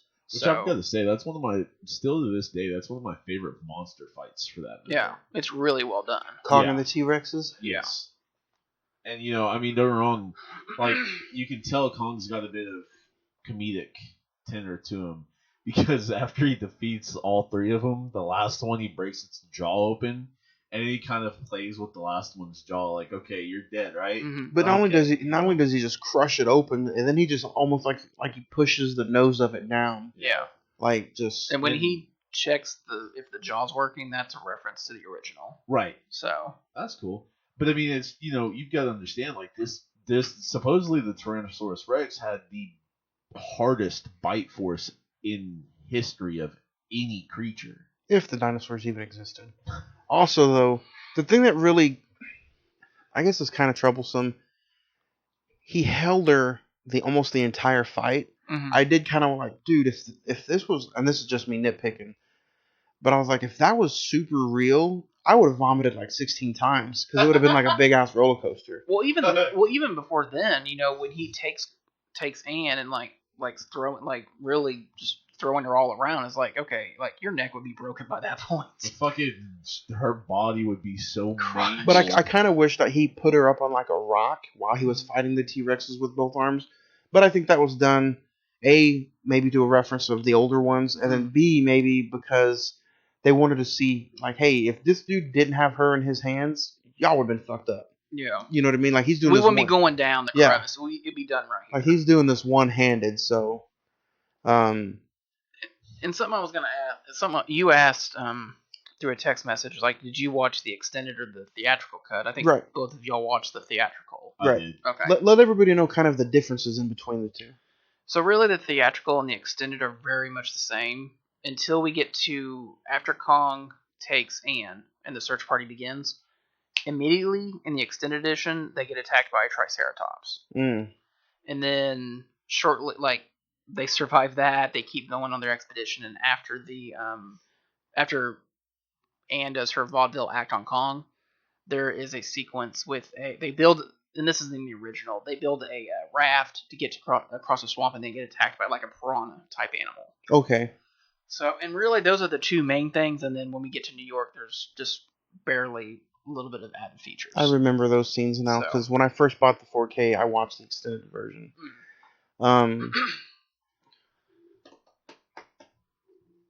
What did you think of the scene? I mean, kind of skipping just a little bit of ahead, but almost the big giant bats where Adrian Brody's character finds her and has her, and he's he just touches her hand and kind of wakes up and just, I caught you. Yeah. Like, you thought you were gonna get away. I think he like caught one while they were like trying to fly away, and he like takes a bite of one. Mm-hmm. Oh, Dorito. I wonder if that was the reference to Ozzy Osbourne. Anyway, you talk about that singer that you can hardly understand him, but when he sings, he's like fucking perfect. Dog this shit out the garbage. Sounds just like him. Hey. Is he still alive? Yeah. Damn. Good. He's still. I mean, he's been having some rough bouts here lately, but yeah, he's good. Well, I mean, to a point, yeah. If I'm not mistaken, he's actually released a couple songs. Didn't they release a new album? Yeah. I don't think the devil's ready for competition yet, so that's why he's probably still alive. Prince of fucking darkness. Before we, we're probably going to get to the New York stuff here in a minute, but what do you guys think about the insect pit sequence? God damn, I hated that. I was eating when that happened. I'm like, oh, fuck. That's the one scene that I, like, have fascination with, but terror as well. Do you know the history of that sequence? No. So that was that was supposed to be in the original 33 version. There's still it was filmed, it was cut because it was too quote unquote scary for audiences. Like they were screaming. I can understand. But it was cut and it was never recovered, and so there's like steals and like art designs of what that sequence was supposed to be like. And so, Peter Jackson being the humongous fan that he is of the original, he said, "Oh no, we're gonna have that sequence." And so that's why you get like, that's pretty cool of him. Yeah, that's why you get like giant dick worms eating people, basically. Giant dick worms. Oh, in the words of Ed. Give me one of those, Ed. What? Give me one of them. What? Oh. There you go. Let's talk about Naomi Watts for a little bit, because I don't know when we'll get back to her. When you guys first think of Naomi Watts, what's the movie that you think of? Is it Kong? It's this and The Ring. Yeah, Kong. I'll go with you, Zach. I think of Ring first and then Kong. I think she's more. I think she has. I think her talents show much more when we get to Kong, because she's really not even. She's not reacting to anything.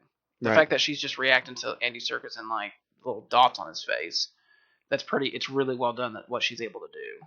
Because she was a voice in Babe Pig in the City. I don't think of anybody else who's going to know any of these movies. The Ring in 2002. I'm sure that's her breakout role, it looks like. Mm-hmm.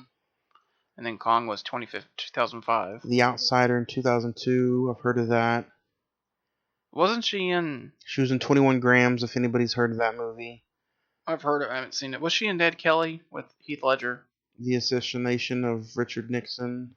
What was it called? Ned Kelly. Yes. Okay. She was in that one.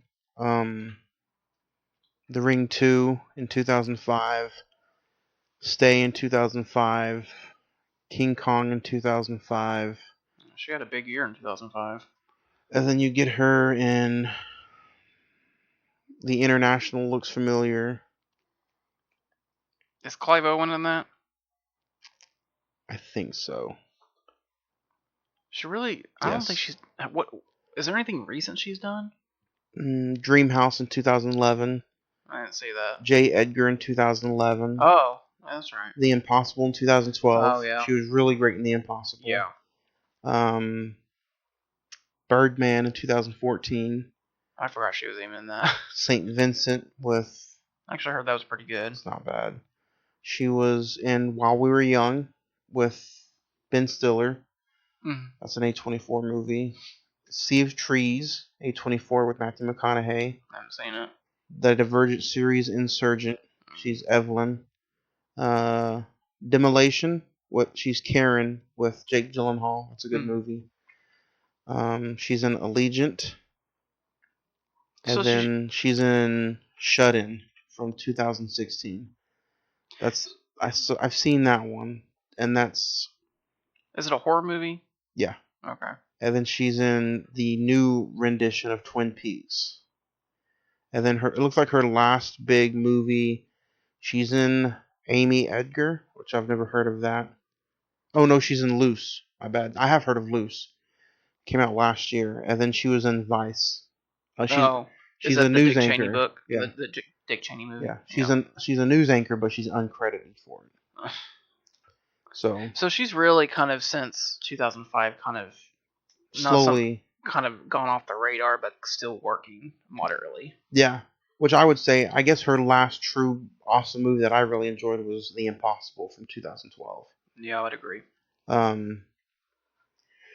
Which I think she's outstanding in this movie. Jack Black, what do you think of? What movie? School of Rock. Rock. And Kong. Orange County, I think. Nacho Libre. Nacho Libre. Orange County, I think one of y'all was talking about that not too long ago. I'm looking for it, but it's not on Blu-ray. But yeah, School of Rock. I recently watched School of Rock for the first time a few months ago, and I thought it was fucking amazing. Yeah, it's really good. Honestly, so some of the kids have actually gone through with musical careers and all that. One of the main guy that played guitar, the main boy that played guitar, he actually got arrested for stealing guitars. He was in Waterworld. A few episodes of X-Files, Mars Attacks, Biodome, The Cable Guy, Mars Attacks, The Jackal, I Still Know What You Did Last Summer, Enemy of the State. I forgot he was in Enemy of the State. Mm-hmm. Jumanji. High Fidelity, Tenacious D, Saving Silverman. Shallow Hal. Shallow Hal. That's another one I forgot. That's actually a pretty clever movie. Yeah. Orange County. He's Zeke in Ice Age. Let's see. Have you? Oh, Kung Fu Panda. Kung Fu Panda, School of Rock. Have you seen Bernie? I heard that one was really good. Envy. I think I have Bernie. I haven't seen it yet. Envy. He's the motorcycle dude that kicks the dog in Anchorman. He's in Shark Tale. Mm-hmm. And then he hit King Kong. And then, okay, as soon as King Kong hits, what would you think? You think he would just probably explode, right? I would think, yeah. And he kind of did, because we'll go through his movies right after King Kong. Nacho Libre, Tenacious D and the Pick of Destiny, The Holiday, which I think was a big, big movie for him, and that also shows you some of his acting chops as well. And then, again, he goes into these movies like Be Kind and Rewind, which is actually a pretty fun movie. Have you heard of that? Mm-hmm. Yeah. Kung Fu Panda, Tropic Thunder. No. Yeah. Kung Fu Panda 2, Year 1. Oh, God, that was hell yeah. awful. Oh, What? yeah, it was awful. Him and Michael Cera? I was expecting that to be like. Oh, incredible. wait, I got something else that was worse. Gulliver's Travel. I didn't see it. Kung Fu Panda 2, Bernie, The Big Year with Steve Martin. The bird watching movie. Yeah.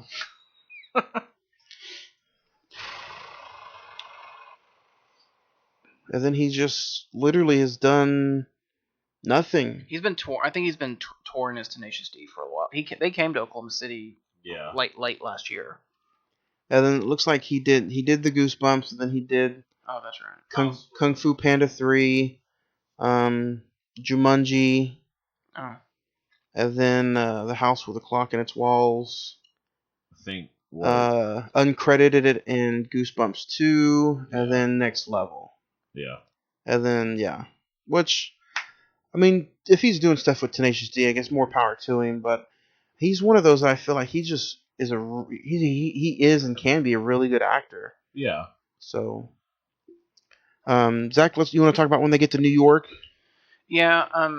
Were you guys expecting? Because there was a lot of people when they heard that they were remaking this movie that okay, we'll finally get to see how Kong gets to New York, and then it's just they capture Kong and we're in New York. Did you guys expect that, or it was just like okay, we can skip that?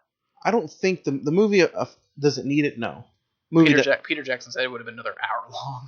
Movie doesn't need it, but I was hoping to see some kind of like how do they get this big bitch to New York? Well, my thing is just like getting him to New York is not the problem. How do you get him into the theater without anyone noticing?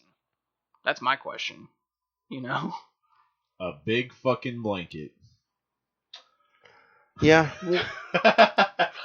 I would like to see. I mean, I know that probably would have been another fucking 30, 40-minute thing, but what do you think? Do you want to ballpark it? If I had to ballpark it, if I had to do some fantasy booking, I would say they had a plane. Somehow they communicated to somebody. They had a plane come in and fucking attach some string to him, and the plane picked him up and flew him to New York City. And then they put him on the back of a semi. Okay, hold on. Let me get finished. They put him on the back of a semi, and then they drove and So the Mighty Joe Young his ass. Yeah, and then they rolled him out with like 100 fucking guys, and rolled him into the back of the theater, where they obviously did the construction, and how they take out all kinds of trash and shit. I don't know. I tried. I think that it's obvious. They put him on the back of an army truck and put a giant blanket over him, like you said, Ed. So. Hey, look, I got all the fucking answers, man. Yeah. Does it kind of upset you? And I know the budget was $200 million, and it looked good for what it was. But are you guys kind of like some of the CGI in Jurassic Park look better than 2005's King Kong? Well, I mean, this was also the same year as Revenge of the Sith. Do you kind of wish that maybe instead of using some, okay, let me rephrase it this way. Do you wish there was any high budget animatronics of King Kong in 2005? I mean, I think if they really wanted to go there, they would have, but I'm glad they didn't. You don't think that even just to build a face and have like just an actual big face, you know what I mean? Yeah, kind of like what they did with the 33. It's Yeah. stop motion, and they built like a huge face of Kong. Right. So, I mean, Which they have in a wax museum that I got to go to. Would you have wanted anything like that or no? no, I just think you got to remember at the time that was groundbreaking. No, it still is. It still looks amazing. Yeah, I mean this movie won sound editing, mixing, visual effects, so this was very much a technical film for the Oscars. What else was it nominated for? Was it also nominated for Best Picture? No. No? It was sound editing, mixing, visual effects, and art direction. I'm surprised it wasn't nominated for Best Picture. Especially with what he had just done with Lord of the Rings. Well, a lot of people, how Peter Jackson really could have done anything after Return of the King because that was like such a big film. And then, he decides he wants to do Kong, and everyone's just like, well, why do you want to do that? And, because he's a fan, and he just wanted to retell the story. So. How big of a fan okay, were you a big fan of King Kong before this movie came out still? Yeah. Or did this movie, just do it for you? No, I would say I liked Kong, but, I was probably more of a Godzilla person. But, this one kind of just, like you said, kind of catapulted me into, liking Kong even more and wanted to go back and rewatch the 33 and just kind of understand where this movie came from. Ed, what about you? Did this movie do it for you, or were you or is it more like Skull Island, really put you on the map? Honestly, this one is the one who truly introduced me to King Kong, for that matter. But I've got to say, I personally kind of like to go with the Kong from Skull Island. This one was done, I thought, probably better as a whole movie. Of course, I just personally kind of like the Skull Island Kong a bit better. But yeah, the Skull Island Kong is, that one's enjoyable because it's leading up to something big. Yeah. With Godzilla versus Kong. Yeah. So.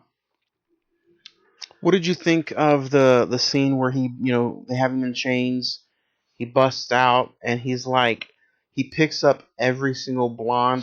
First off, he looks like a drunk in a bar. He picks up every single blonde he wants. Throws. And then, not the one I want, and just throws her. Get at it. What did you think of that? You thought it was pretty funny? Yeah, it's, he's... I'm not going to say that they didn't die. I'll just say that, they're probably severely injured. It's the way he just throws them away, And then, what do you guys think about the chase with Jack in the car, and he's just wreaking havoc on New York all over the place, throwing cars, and people are getting seriously injured or killed in that situation. I enjoyed the destruction of Kong. I really enjoyed the destruction of how he just jumped out of the theater. Yes, I really thought that was really, really well done. He busts through the mannequin and everything. Yeah. When he went up against the trolley and started trying to flip the trolley up, and then he saw Adrian Brody's character. He's like, you know exactly where she's at. Yep. Yeah. Gotcha, bitch. I was upset that I don't know, and we'll get to the ending. I only have one more small gripe about the movie, but it's nothing big, and it's not going to change the way I look at it. Fuck it, I'll ask you now. What do you think of it just ending? First off, we'll just lead up to the thing. He goes all the way up to the top, takes her up there with him, and he gets shot, falls all the way down, and then the movie just ends after Jack Black's the perfect fucking line to end the movie. Mm-hmm. But I wish there was a wider shot of Kong, and then the movie went away. That's the only it just zooms out and you see him with the people around him, like they did with Godzilla '98. Mm-hmm. Kind of took a wide off shot, and it's just because I wanted to see Rampage. Have you seen Rampage with The Rock? Yeah, kind of like that. Mm-hmm. Yeah. No. Which it's fine the way it is. It's not, Yeah. but I just wanted to see a little bit more of a wider shot at the end. I mean, I really thought when I first saw it, like, when he falls off the Empire State Building, like he's gonna hit the ground, like. But no. You thought it would have shown that too? Yeah. But I'm glad that they didn't. I thought it was very poetic. Just he kind of you see the light go out of his eyes, and he just like kind of gracefully falls off the Empire State Building. That's why I've been using the Weekend song, because the blinding lights. Mm-hmm. I was like, King Kong had them blinding lights in his eyes.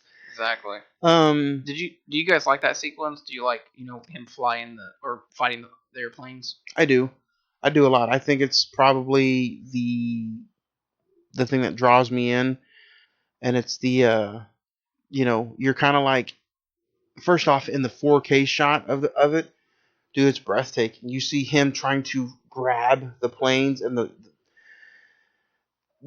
background.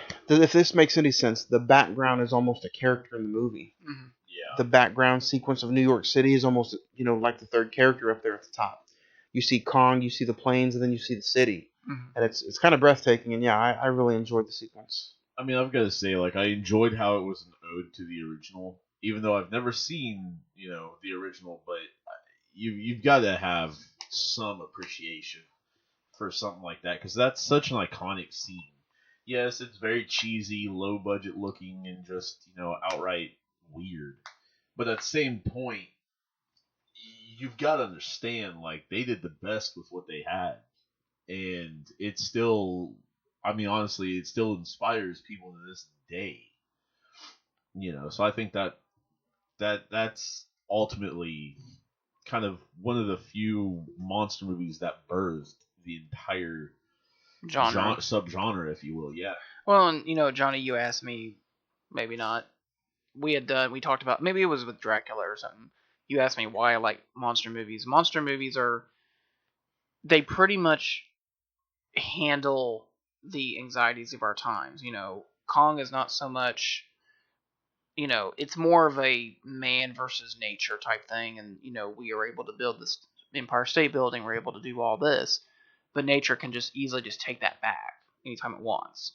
With Godzilla came out of the A-bomb and those uncontrollable fears. And even something like Cloverfield, which I know, Ed, I know you're not big on it, but that movie really does reflect a lot of our post 9/11 fears. Yeah. So. Yeah. Great words. I would like to go ahead and say, if you guys want to get into some of your favorite scenes, Ed, we'll start with you. I definitely have to say the T-Rex fight scenes easily. I will say some of the venturing, I guess, like when you see Jack Black's character just hammering down on the damn camera, because at first he doesn't give a fuck about anything else but that footage. That footage is all his cares are about. So anytime he thinks something's interesting, he's just hammering the shit out of that crank arm for that camera. But yeah, it's kind of a draw to each one of those scenes, just to see how Jack Black puts that persona out there for that character. But yeah, I would definitely say my favorite scenes would be the wide shot of when they get back on when they first get to the island and they meet the natives, and then you see the wide shot of the rain and the dancing and their eyes going in the back of the head. That's like a really creepy scene to me, and it shows you that Kong's not like the only threat on this island. And then for some weird reason, I like the sequences of the natives cross jumping to get to the boat. The way that looks on a wide shot, I think that was really well done. And then the obvious is of Kong being up on top of the New York City Tower, and then him breaking out of the theater. So, Zach, what about you? Do you have any favorites that stick out? Yeah, I mean, do I have to pick one? I really love this movie dearly. If I had to pick a scene, the T-Rex fight is really good. When he breaks out of the theater is really good. I'd say, it's really a throwaway scene, but kind of after he finds Anne in New York, they kind of, quote unquote, people say it's stupid, but the ice where they're just kind of going around on the ice on the frozen lake. That's almost in Central Park. Almost the calm before the storm. Yeah. Yeah.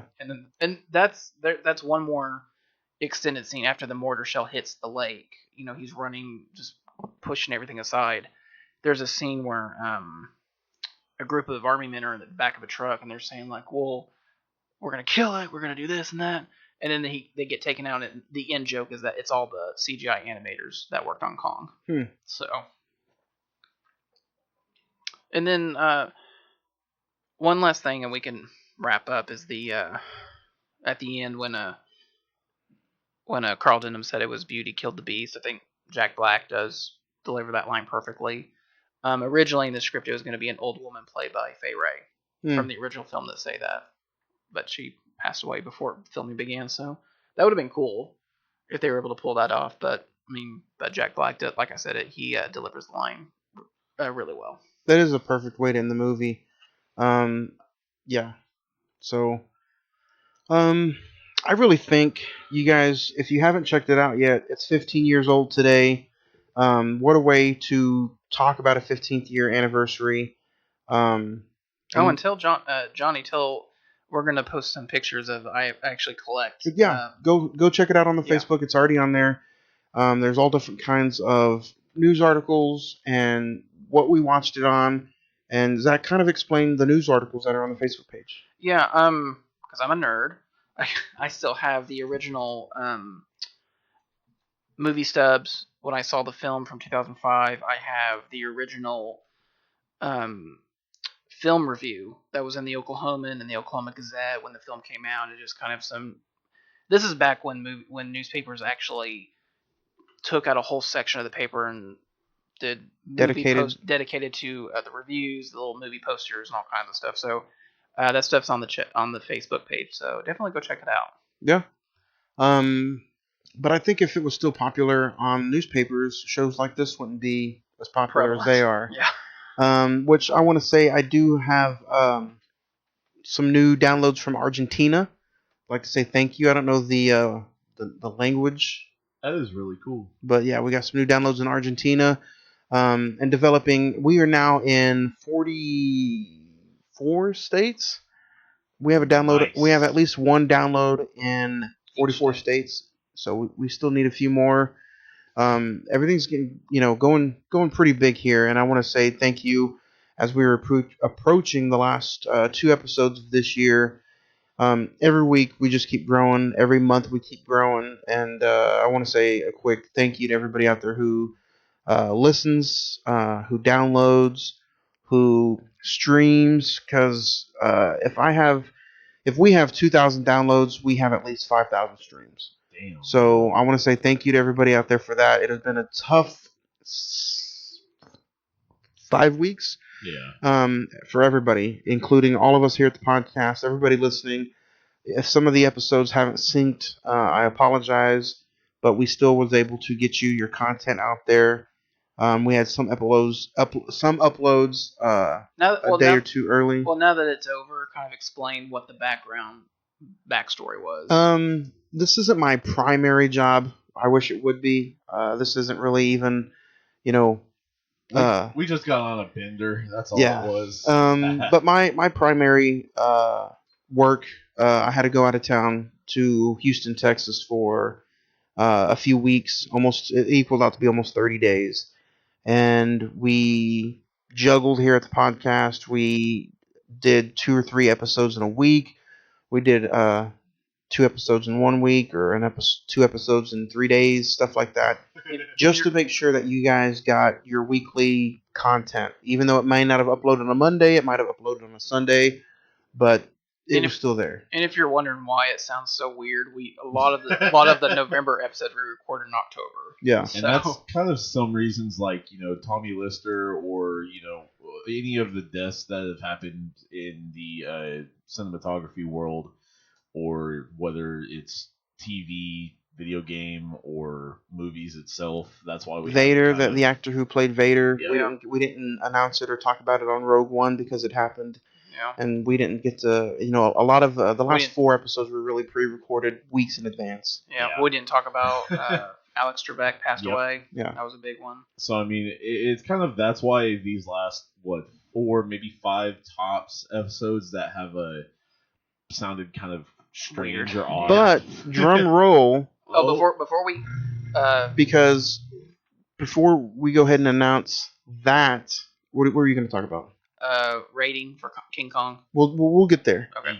Monday, February the 8th, we will be Monday, February the 1st, we will be talking about the best and worst of 2020.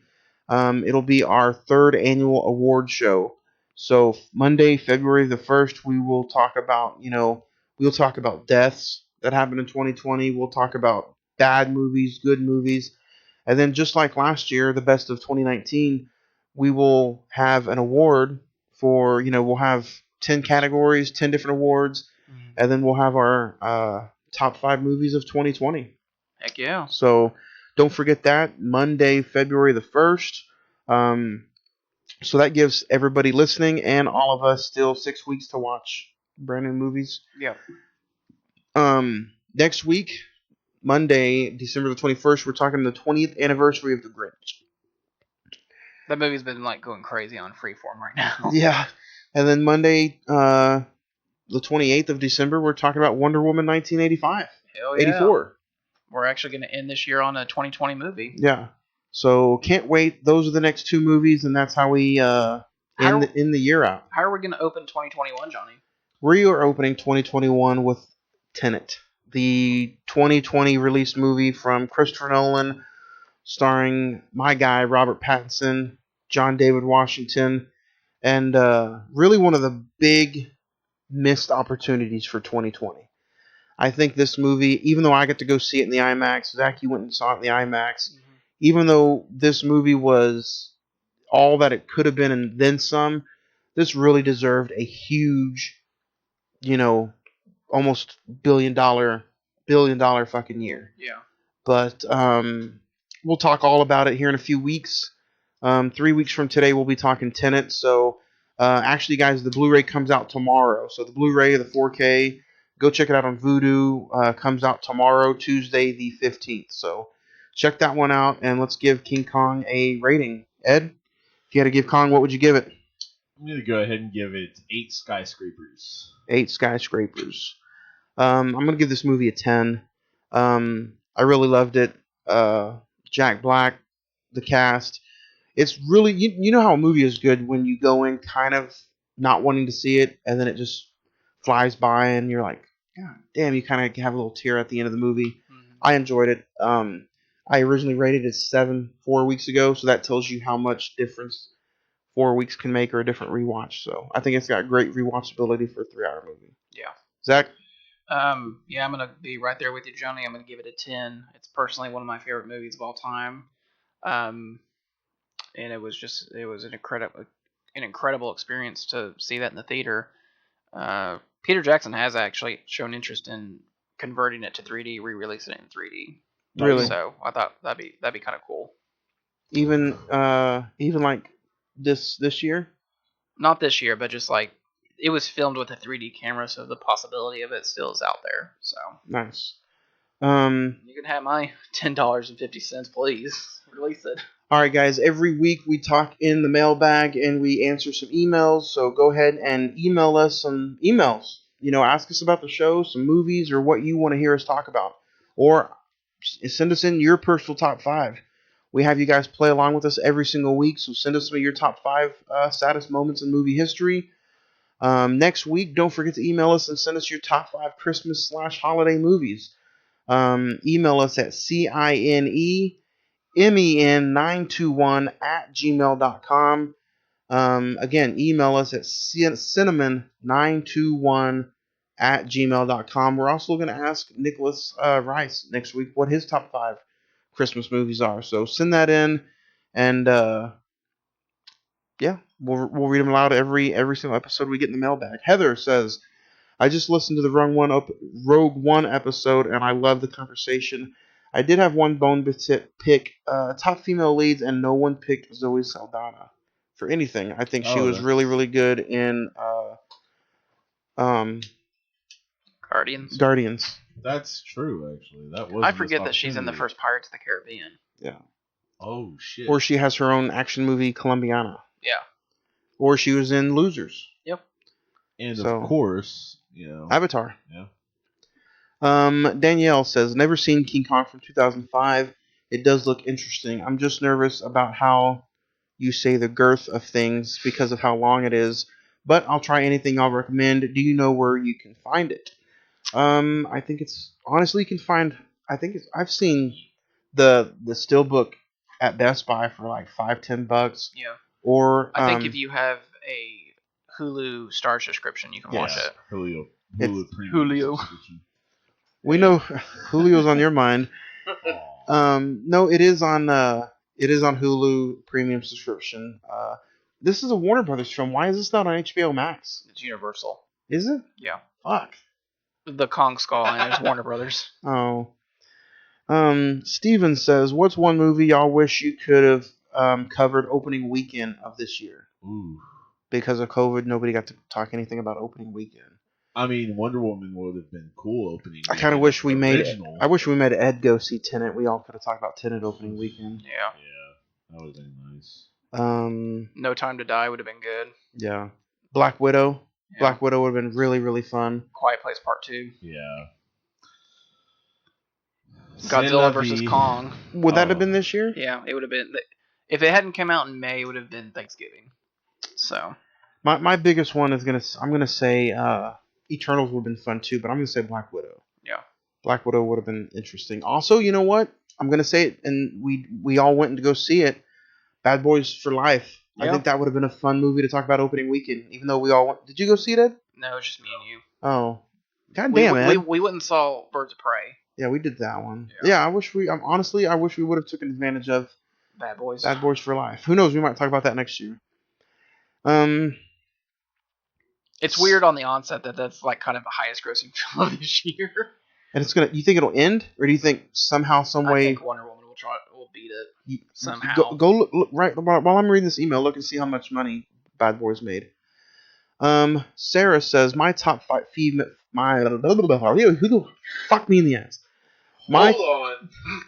Sarah97 says my top 5 female leads would be Octavia Spencer from Hidden Figures, Sandra Bullock from Blindside, Jamie Lee Curtis from Halloween, and Michelle Rodriguez from Machete Kills. Bad Boys for Life made. God damn. Oh, and Kate Winslet from The Reader.